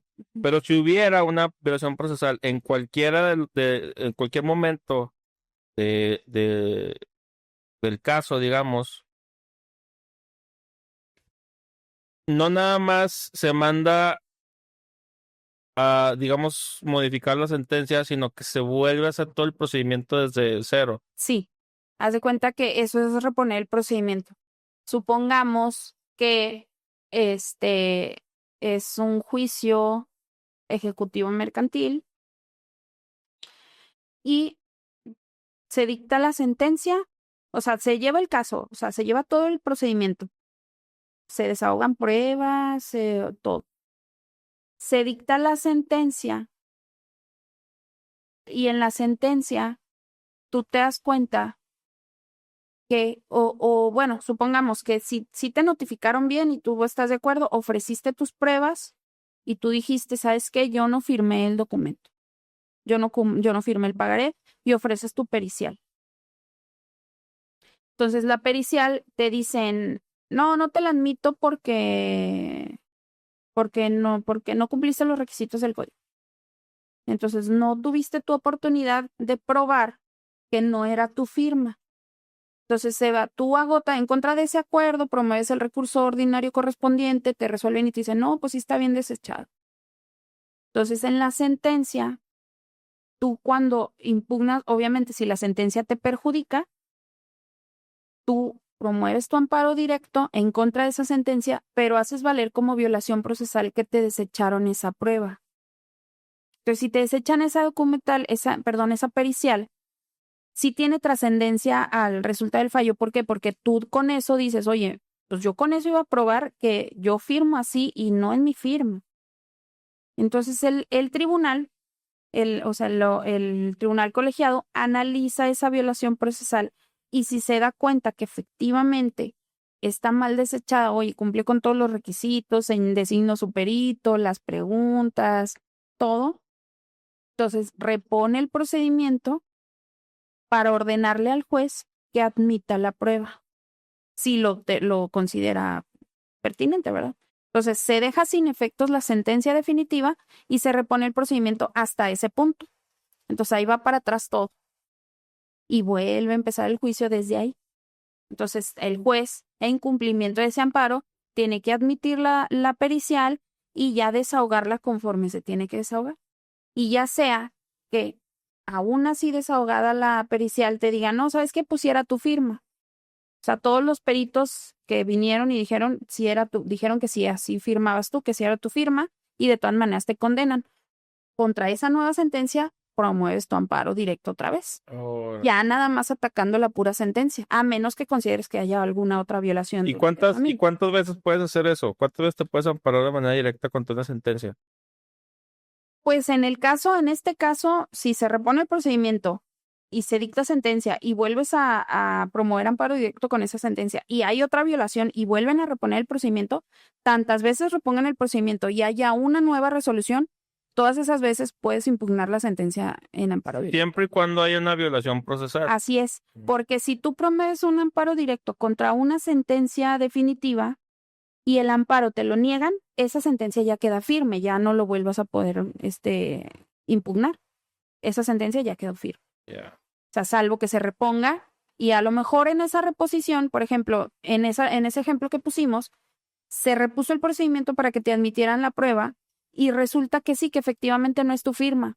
Entonces ahora la sentencia va a ser favorable a tus intereses, pero contrarios a los del actor. Entonces el actor es el que ahora va a impugnar la sentencia definitiva. O sea, esa es la cuestión. Pero entonces sí se cuida mucho que se respete el procedimiento adecuado, ¿verdad? Sí, sí, esa es la labor de un magistrado. O sea, en el amparo directo se analizan todas las violaciones procesales que se pudieron haber cometido, este, antes del dictado de la sentencia. Porque me dices que son tres. Son tres O sea, pero son magistrados. tres. ¿Un colegiado se compone nada más de tres o hay diferentes? O sea, un tribunal colegiado se compone de tres magistrados. Cada magistrado tiene a su cargo, son ponencias. Es ponencia 1, ponencia 2 y ponencia 3 de un tribunal colegiado. Cada magistrado es titular de una ponencia. Cada ponencia tiene 4 secretarios. Pues esos 4 secretarios tienen sus asuntos, los ven con su magistrado. O sea, el secretario proyectista hace el acuerdo, hace el proyecto de resolución, lo pasa a revisión con su magistrado, el magistrado lo aprueba o le hace las observaciones que le tenga que hacer. Ajá. Y posteriormente, una vez aprobado por el magistrado, pasa a revisión de los otros 2 magistrados. Pues los otros 2 magistrados al recibirlo dicen, ¿sabes qué? Sí, sí estoy de acuerdo en el proyecto. O no, no estoy de acuerdo. Yo pienso que es de esta manera. Y también los magistrados son mixtos, o sea, ven de todo. Aquí en Coahuila aquí en Torreón, están especializados en civil y de trabajo, que es en donde actualmente estoy yo, o penal y administrativa. Son esas materias las que está dividida. Oye, por ejemplo, algo que no platicamos la última vez, pero que también me llama la atención es algunos de los pormenores de un caso laboral. O sea, hay que, cómo funciona, en qué se fijan, o sea, porque está, ¿cómo se llama? Donde te vas, donde vas, si tú eres trabajador, vas a la de conciliación, arbitraje, pero, o sea, ¿cómo es el procedimiento más o menos Del juicio laboral, de un laboral? en sí el procedimiento, Sí, o en sea, sí el procedimiento. pues tú como trabajador vas y reclamas, o sea, demandas al patrón Ajá. porque no te cumplió las prestaciones que te corresponden. Sí, que O me corrió, por por decir despido algo. injustificado. Me lo que sea. corrió, Ujú. sí. Aquí la cuestión es que por ser el entorno o ahora sí que como la desventaja o ventaja que pudiera tener el patrón sobre el trabajador es el que tiene casi siempre la razón, ¿verdad? O sea, pudiera ser, porque y tiene, no que tenga siempre la razón, más bien, que aplica en él la suplencia de la queja. O sea, las pruebas o las cuestiones casi son siempre en pro del trabajador por la ventaja que pudiera tener el patrón. El patrón es el que tiene el control de los documentos, de los recibos, de etcétera, etcétera. Entonces, en cuestión tu proceso, o sea, tú vas y dicen, me despidieron, o sea, injustificadamente, y el patrón es el que puede exhibir ciertas pruebas de que, oye, pues mira, aquí está la carta donde él renunció o donde lo corrí porque no cumplió, no esto, le hizo este requerimiento, Disculpa que te etcétera, etcétera. interrumpa ahí, pero ¿qué tan común sigue siendo esta práctica de que, y todavía lo hacen, de que te hacen firmar la Sí, renuncia y es ahí en donde entra, por decir, el amparo en materia laboral. Analizamos estas cuestiones y ahí es donde te comento la suplencia de la queja en favor del trabajador. Cuando recibimos un amparo en materia laboral y el trabajador es el quejoso, ahí sí te formule o no te formule conceptos de violación como tribunal, en mi caso, secretario proyectista, o sea, tú tienes que analizar todo el proceso, que no haya habido alguna violación, aunque no te la hagan valer. Tú tienes que ver que se haya llevado todo el juicio de manera correcta, que no haya habido alguna desventaja en contra del trabajador, que le hayan admitido de manera correcta sus pruebas, que le hayan valorado de manera correcta sus Oye, pruebas. pero eso es ilegal o no? El hecho de que me hagan a mí firmar mi carta de renuncia día uno que empecé. Sí, claro. O Porque sea, yo me acuerdo, a mí me tocó, tuve la experiencia, que luego ya, o sea, no hice nada, pero me postulé para un trabajo, era un buen trabajo, todo fue en línea, o sea, porque las oficinas no estaban aquí, estaban en Ciudad de México. Entonces te mandan el contrato y te mandan todo y tú tienes que firmar y luego tienes que escanear y mandas, ¿verdad? Pero uno de los papeles que me hicieron firmar fue la carta de renuncia. O sea, y yo dije, ¿y esto qué? Me entendía más o menos que pues lo tenías que hacer, si no, pues te dicen, vaya, hay un chorro más que le van a dar trabajo. Pero me acuerdo que grabé un video donde dije, a ver, estoy firmando mi carta de renuncia que no debería, y aquí está el periódico con la fecha de hoy, aquí estoy yo, la madre, por si esto en algún día me pudiera perjudicar. sí, digo, eso a final de cuentas te va a servir como prueba en dado caso de que, de repente ya me corrieron y ni cuenta me di, ¿no? Exacto. O Entonces, sea, sí, es una digo, práctica ilegal, pero que sabemos que se hace.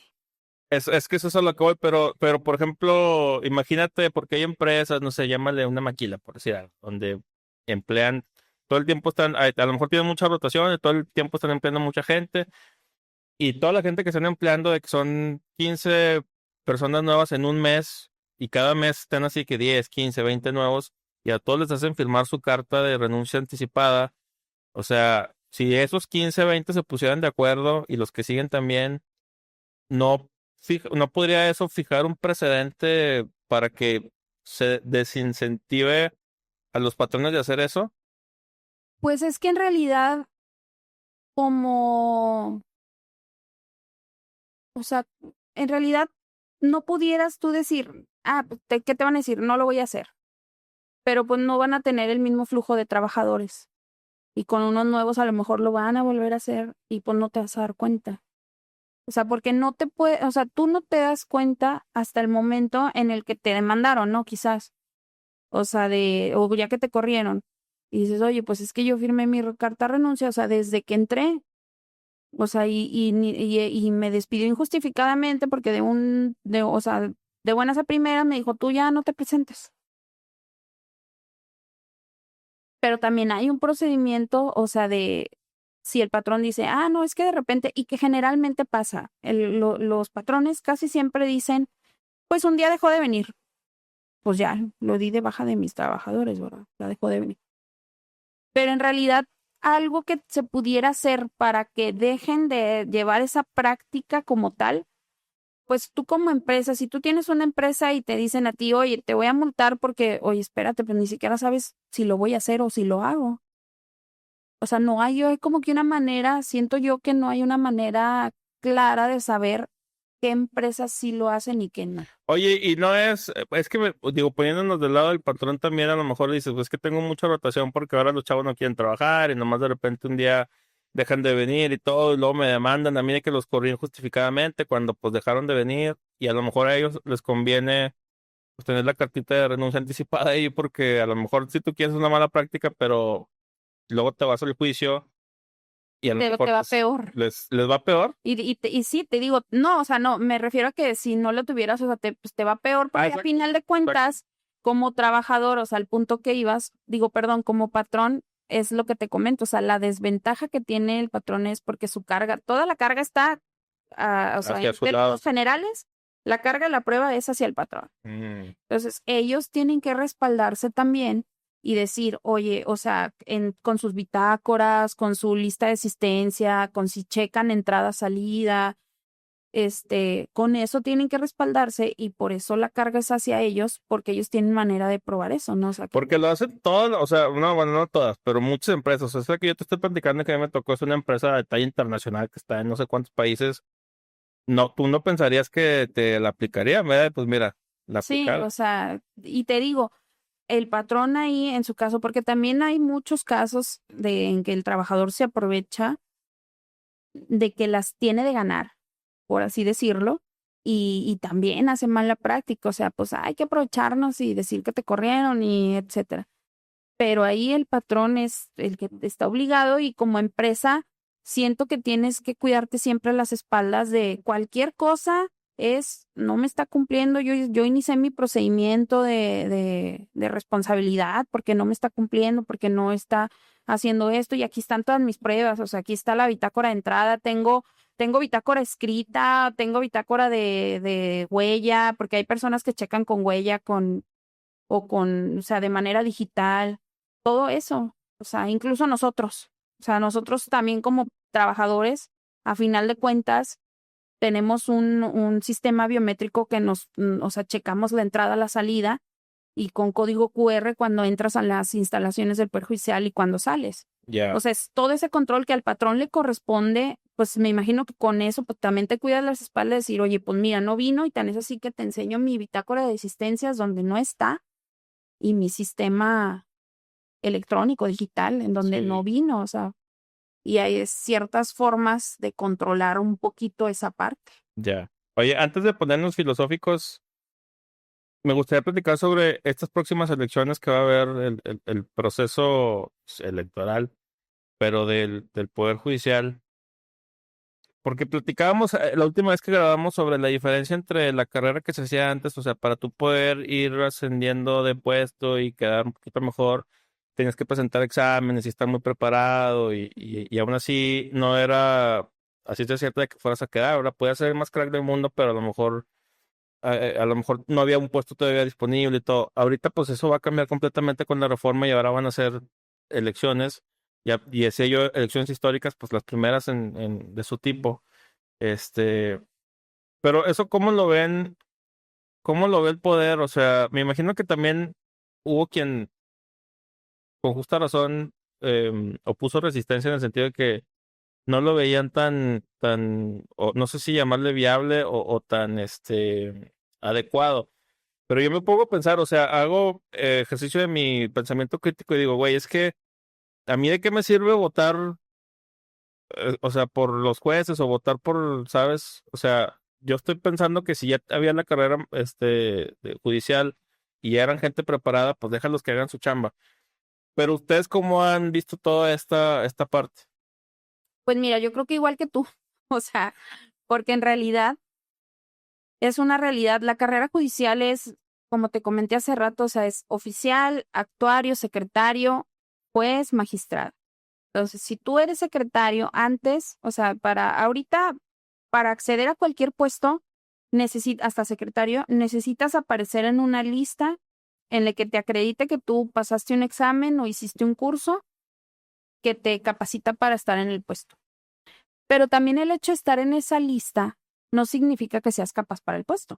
No te da una seguridad, una certeza de que puedes desempeñar un puesto. Porque también todo es cuestión de habilidades. Hay personas que tienen habilidad para hacer un examen y son personas muy estudiadas y son personas muy capaces y pueden pasar un examen, pero siento yo que en el Poder Judicial la experiencia te la da estar propiamente en el puesto. O sea, tú aprendes a ser oficial estando de oficial. Tú aprendes a ser actuario desempeñando las funciones de un actuario. O sea, y resolviendo las situaciones que se te presentan día con día. Y tú aprendes a ser secretario cuando estás en el puesto de secretario, cuando tú ya empiezas a resolver los asuntos, porque no es lo mismo ser oficial y ver un asunto y decir, pues sí, se ve así o acá, a que ya como secretario tengas tú la obligación y responsabilidad de resolverlo. Ahora, en cuanto a la cuestión de la carrera judicial, antes tenías que tener al menos 5 años de secretario para poder cumplir ese requisito y poder presentar examen para ser juez. Entonces, el examen antes para ser juez se componía de 3 etapas: la escrita, la práctica y la oral. Entonces, pasabas un examen escrito, que era un examen teórico, hacías un examen práctico, que era resolver un asunto que te entregaban en copias y tú lo resolvías desde cero, y una etapa oral en la que te hacían preguntas Wow. de algún tema en específico. Me tocó ver la persona que te comenté hace rato, mi jefe que me dio la oportunidad de ser secretaria, él siendo juez. Yo lo vi cómo se preparó para presentar un examen de juez. O sea, realmente los que son jueces de carrera judicial y magistrados de carrera judicial son gente muy preparada, muy preparada. O sea, que estudian y día con día y se preparan y resuelven asuntos y entonces están ahí resolviendo de primera mano, conociendo los asuntos, ver los problemas que se presentan, etcétera. Entonces, ahora con esta cuestión de la reforma, la cuestión es que, digo, las personas candidatas o sea, hay muchas personas que se inscribieron, hay personas que no son del Poder Judicial, hay personas que somos del Poder Judicial.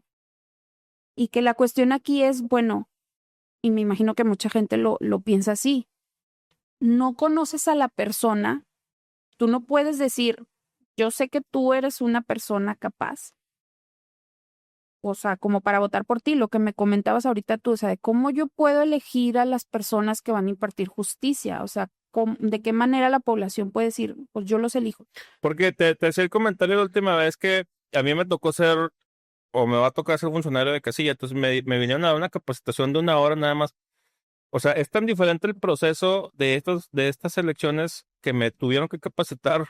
O sea, de simplemente cómo las boletas son diferentes de las anteriores y los colores y cómo van a estar. Y me acuerdo que hubo una que me quedé asombrado porque es la boleta tenía como 89 nombres. O sea, van a venir 89 nombres, los tienes que seleccionar, pues estos. Y es lo que yo te decía, o sea, la gente, ¿cómo vamos ni a saber? O sea, ni sabemos, es lo que te decía, ni sabemos a veces lo que hace la diferencia entre el oficial de partos y el actuario. O sea, tú me vienes a decir ahorita que escoja uno entre 100, Sí, sí, pues sí. está imposible. Y te digo, y el lado para nosotros es de que, bueno, pues buscamos, este, ahora sí que quedar en ese lugar personas que han estado ahí, que han pasado por todo el proceso de una carrera judicial.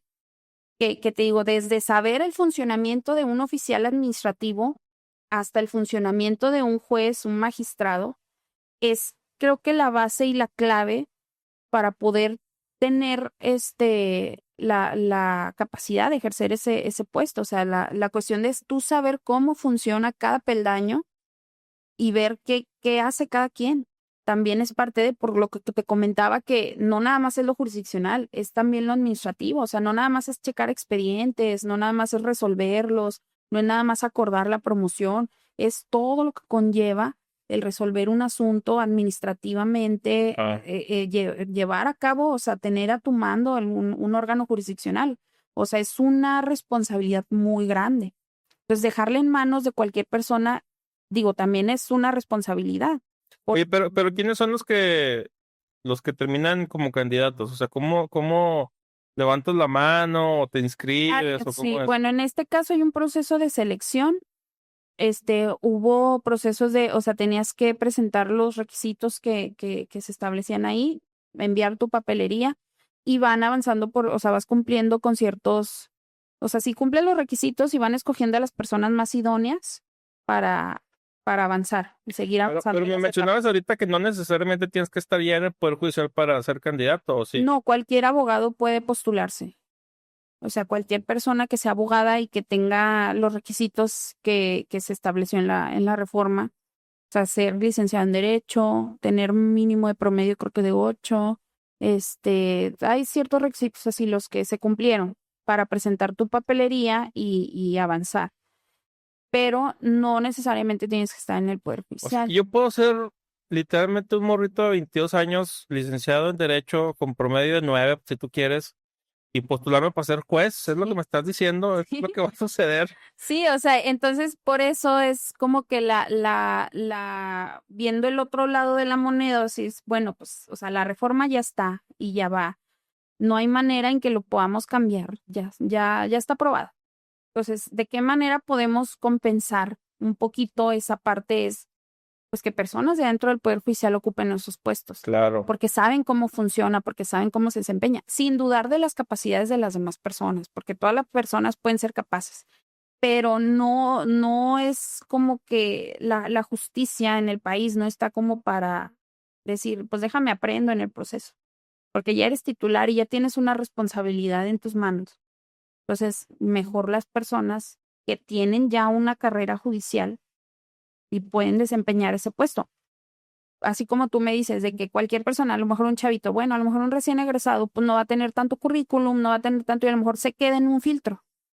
No, o sea, de estar verificando todos los perfiles y que encuentres al más idóneo, a lo mejor esa persona ya no brincó porque pues hay otras personas con más Porque preparación. cuando lo ves así se me hace tan grave o tan delicado como si fuera algo que tuviera que ver con algo de salud.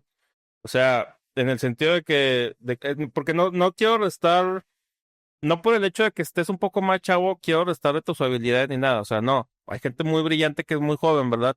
Pero creo que la parte de la experiencia es así, se me hace fundamental para desempeñar cargos así. O sea, yo a quién voy a querer como director de un hospital, al recién egresado de la carrera de medicina o al que ya tiene 15 años bajo su cinturón, ¿verdad? Sí, Entonces, claro. creo que ahí es donde empiezas a poner la balanza y, o sea, a mí me daría mucho miedo que quede alguien de juez de veintitantos años que no sabe ni qué onda, porque, por ejemplo, eso sucede mucho cuando uno estudia la carrera, sobre todo en derecho también. Una cosa es la teoría que te enseñan en la carrera, pero los mejores abogados no son los que se quedan con eso, son los que se salieron y andan ahí con otro abogado litigando y le andan aprendiendo y empiezan a agarrar esa experiencia, porque Claro, muchas veces ni siquiera te dicen cómo es ir a presentar un escrito al juzgado y claro. la persona que te va a recibir en ventanilla, o sea, la neta no. Entonces, si no tienes esa experiencia, ¿cómo le vas a hacer luego porque puede haber casos muy fuertes que te va a tocar supervisar, y si no tienes ese poder de discernimiento, a los que vas a afectar pues son a las personas. Definitivamente, porque en mi caso personal, yo desde que estaba en la carrera, entré al Poder Judicial. Entonces, yo en ningún momento de mi vida, ni de cuando me gradué ni nada, me dediqué a litigar. Es un mundo completamente diferente y mis respetos para las personas que litigan y que están ahí, que están checando sus términos y sus asuntos y ver el que ya se les va a vencer y ver y cómo voy a ofrecer esta prueba y qué necesito hacer para pegarle al clavo, ¿verdad? O sea, y darle. Y conozco buenos abogados que tú dices, cada que ves una demanda y dices, oye, es que le dan el clavo. O sea, justo esto es lo que me tenía que decir para yo poder concederle el amparo. Así, tal cual. Y conozco abogados así que digo, le dan en el clavo, son buenos abogados. Entonces, o sea, hay perfiles para todo. Y como te digo, o sea, en mi caso personal, si a mí me dicen, ya vas a estar fuera del Poder Judicial, ya no vas a trabajar ahí, es empezar de cero si quiero litigar, porque, o sea, no voy a saber, como dices tú, o sea, ni siquiera con quién dirigirme, ni dónde voy a decir. Digo, fui actuaria y ya más o menos conozco un poquito la cuestión ahí de dónde puedes llegar y presentar en el foro común alguna demanda, algún oficio. Conozco el funcionamiento del Poder Judicial, sé dónde se presentan las cosas, pero no es lo mismo llevar un asunto por fuera que verlo nada más, o sea, resolverlo. De ya te están presentando a ti las pruebas a prepararlas y desahogarlas como abogados. Pues son cuestiones diferentes Sí. y prácticas totalmente diferentes. Oye, y ahí, por ejemplo, porque decíamos lo del concurso de popularidad, ¿no?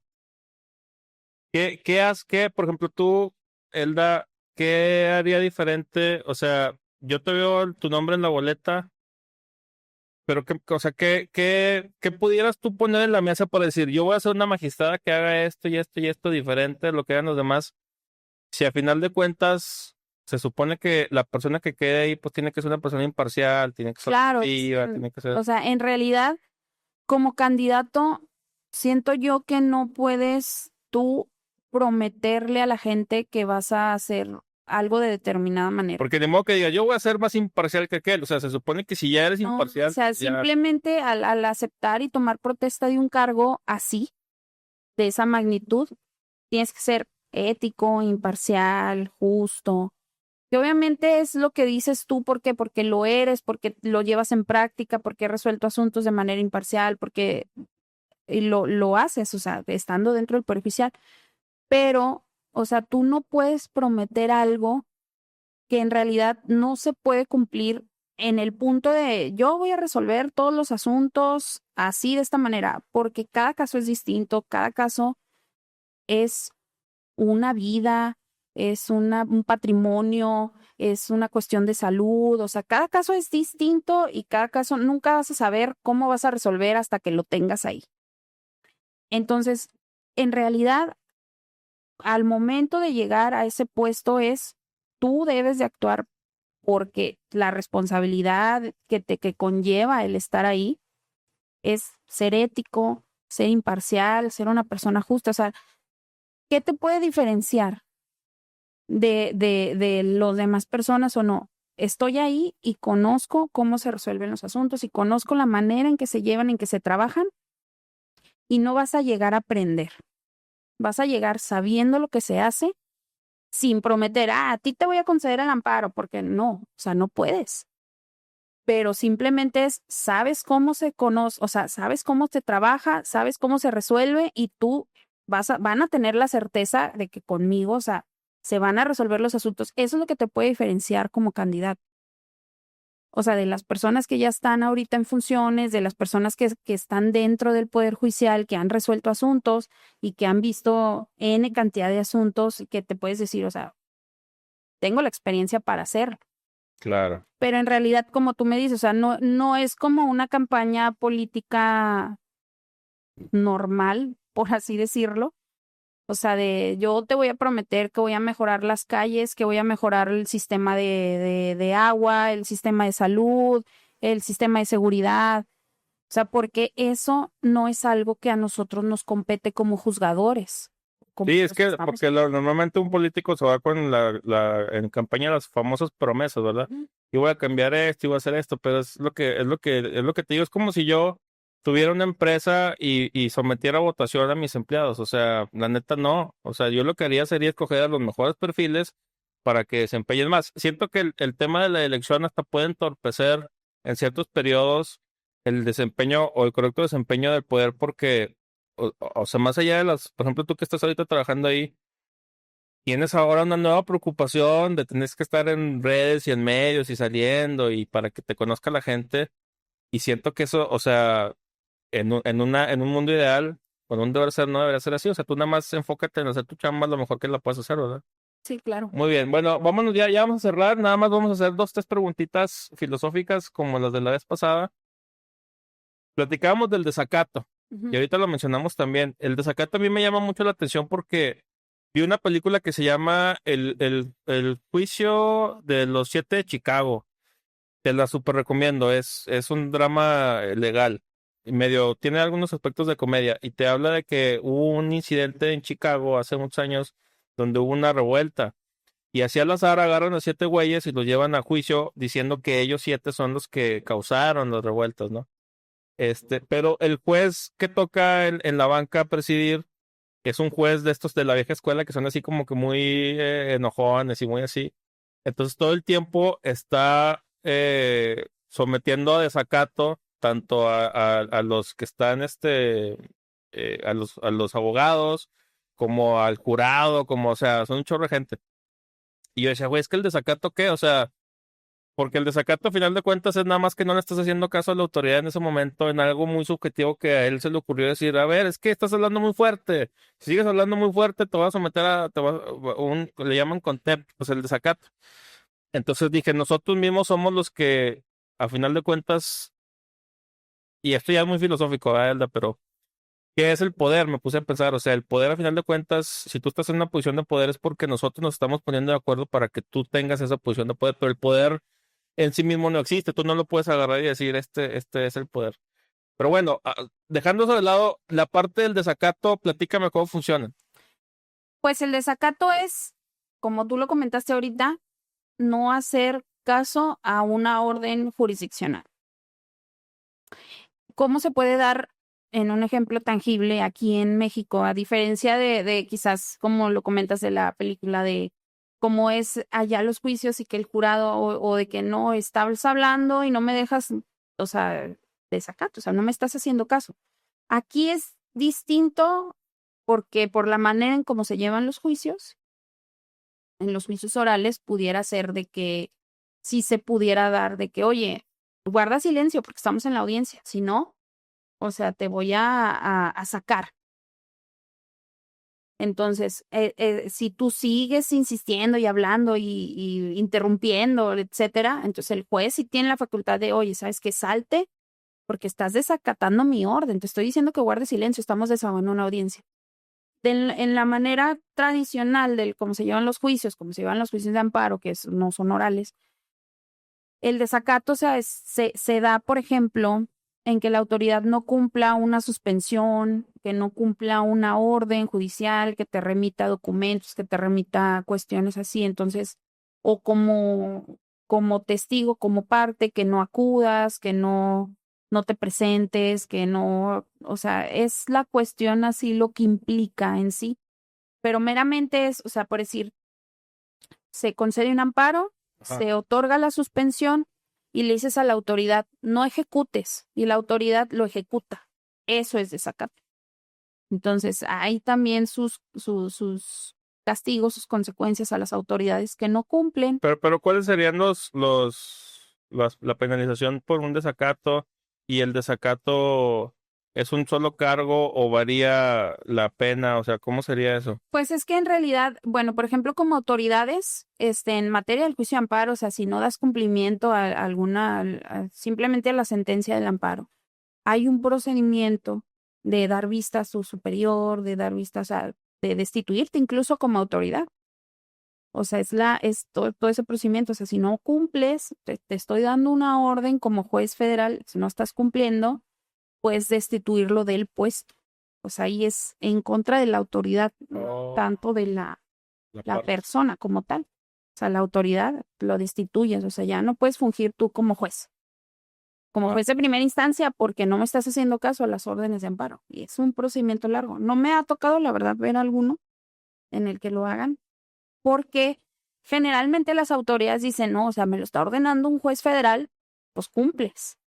Pues, pero es más o menos pero la manera en la que se puede cometer desacato como parte, o sea, como abogado, como... no, ahí pudiera ser en el punto como en el que te digo, o sea, en realidad no pudiera haber así como que alguna penalización, digo, lo desconozco como persona, pero a diferencia de, por ejemplo, que es otra cosa lo que comentábamos ahorita, los falsos declarantes. O sea, ahí sí tiene su penalización, tiene su, o sea, multa o incluso pena privativa por falsos declarantes, por conducirte con falsedad. Se usaba Porque lo mucho, yo me protestas. acuerdo que se usaba mucho, todavía se debe usar, no sé si en mayor o menor medida, se ve también en las películas, pero yo sé que también se usa aquí de eso, de los testigos, o sea, ¿y cómo le llaman? Los aleccionan, tiene un nombre, o sea, cuando les dicen, ¿Que protestan conducirse con no, verdad? O no, sí, sí, sí, pero, o sea, yo tengo mi testigo como abogado, ya lo conseguí y le voy a decir lo que tiene que que tú dices, decir. ah, ya, ok. Entonces, a lo mejor, no sé si decir que le está echando mentiras o no, ¿verdad? Pero le está arreglando ahí la verdad. Entonces, ahí, o sea, si se llegara a probar que ese testigo está echando mentiras, ¿tiene penas Sí, económicas o de cárcel? sí, sí, sí, sí. O sea, si tú protestas conducirte con verdad y resulta que te comprueban que no, o sea, que lo que dijiste en esa diligencia ante una autoridad judicial es falso, sí procedes penalmente contra la persona. Porque precisamente te hacen del conocimiento cuando te protestan que te conduces con verdad, te hacen del conocimiento las penas en que incurren los falsos declarantes. Entonces, tú como testigo, como parte que vas a testificar en algún juicio, a observar alguna prueba, debes conducirte con verdad. Realmente, de lo que tengo trabajando, y desahogando pruebas, pues todos dicen, sí, protesto conducirme con verdad. No me ha tocado ver de que no voy a decir, pues no, obviamente, ¿verdad? O sea, pero me ha tocado ver también personas, cuando estuve en penal, me ha tocado ver personas con cosas anotadas en las manos, o sea, como que nerviosos, como que les dijeron qué decir, qué hacer. Y como autoridad también, pues, o sea, ir direccionando tú la prueba, o sea, decir, a lo mejor sí, para llegar a la verdad de los hechos, preguntar, encaminar la prueba, o sea, preguntar más y así. Pero en realidad, si la parte afectada no lo hace valer o no dice, oye, esto, eso son mentiras, o no le, en la vía correcta, o sea, penalmente, pues no puedes hacer nada. Ya. Ok, bueno, eso me queda más claro. Me gustaría cerrar con esto porque se me hace muy interesante y lo platicamos también la última vez. Yo te decía que a lo mejor a usted le llega los juicios estos famosos de usucapión, que es cuando una persona, bueno, hay varias formas, ahorita me lo vas a explicar, pero digamos el ejemplo que yo te daba es que alguien se mete a una casa de paracaidista y ahí se queda y saca sus recibos y ya tiene su domicilio conocido, ya lo conocen los vecinos y todo el tema y pasado un tiempo, interpone el juicio para que la propiedad ahora pase a ser parte de él, pero platícame tú cómo ves eso y si eso también a ustedes les llega o le llega al poder. Sí, Juicios así sí, pues. sí, sí. Por decir eso, es un claro que ahorita decíamos que diferencia los juicios civiles, eso es un juicio civil. Ah, Eso es un juicio civil ejerciendo la acción de usucapión. Aquí la cuestión es lo que comentábamos la otra vez y que creo que ahorita te lo voy a explicar un poquito más claro. Hay prescripción positiva de buena fe y de mala fe. Cuando es de mala fe, es que tú llegas de paracaidista a algún lugar que tú ves vacío, lo acondicionas para vivir y te quedas a vivir. Y pasan 10 años. Y en esos 10 años nadie vino a decirte nada. Ni a nada. Absolutamente tú viviste como si fuera ahí tu casa, pagas servicios incluso, la tienes acondicionada para vivir perfectamente. y pues nadie te vino a molestar en 10 años, en 15 años, en 20 años. Tú vas al registro público de la propiedad y ves a nombre de quién está inscrito esa propiedad, porque dices, ya quiero tener yo una escritura, malamente, pero pues así está la figura de mala fe, por eso se llama de mala fe. Entonces tú vas al registro y dices, pues está inscrito a nombre de fulanito de tal. Vas a un juicio, a un juzgado, promueves tu juicio ordinario civil ejerciendo la acción de usucapión por prescripción positiva de mala fe y demandas a esa persona. Entonces esa persona va a venir, a lo mejor ni cuenta se dio, no vive aquí o lo que sea. Entonces dice, pues ya pasó 20 años y se comprueba que tú has tenido la posesión durante esos 20 años de mala fe, la llevas de ganar. Pero de buena fe, hasta pudiera ser un poquito confuso para la gente decir, chis, o sea, si yo soy un gandalla y llego y me meto, pues la llevo de ganar, a que si soy una buena persona y llego a un lugar de buena fe y quiero obtener una propiedad. Que claro, que nunca vas a poder obtenerla si no tienes un justo título, que es lo que comentábamos. Pero el justo título es transmisión de propiedad, no de posesión. O sea, de propiedad. Sí, porque la gente malentiende a veces la diferencia entre la posesión y la Así propiedad. es. O sea, que es lo que comentábamos. El caso de la otra vez que era uno de que si te rentan y la persona se murió, pero con ese contrato de arrendamiento te están transmitiendo la posesión, no la propiedad. Entonces no es un justo título. El justo título es, supongamos que tienes un muy buen amigo y dices, ¿sabes qué? Digo, de esos amigos, ¿verdad? Que uno quisiera tener.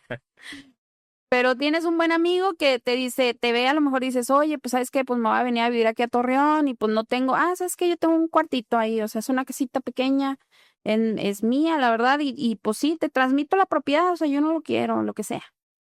O sea, te hace un contrato a lo mejor de donación o te transmite a través de algún documento la propiedad de ese bien. Pero pues por X o por Y nunca se inscribió y no se hizo más allá o inscribieron esa donación en el registro público para que sea más claro. Tiene efectos a terceros y ya, pues tú eres el propietario, te transmitieron la propiedad.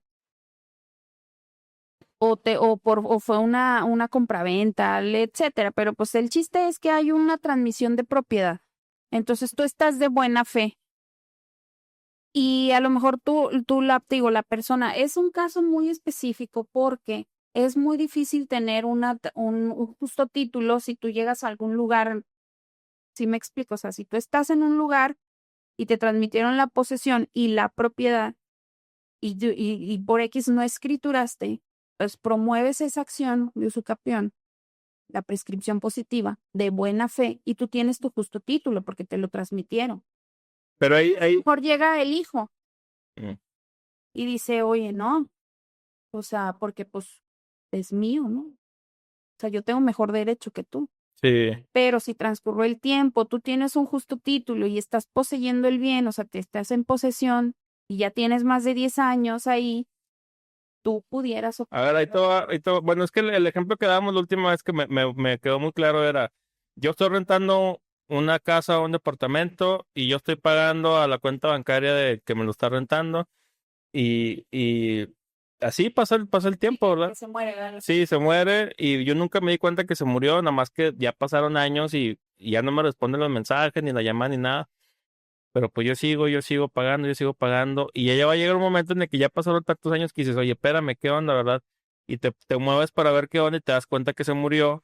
Como yo ya tenía la posesión, ahí de buena fe, ahora sí puedo decir, Pero fíjate que ahí no hay una transmisión de propiedad. Es el detallito de la otra vez que me quedé pensando y medité ese detalle.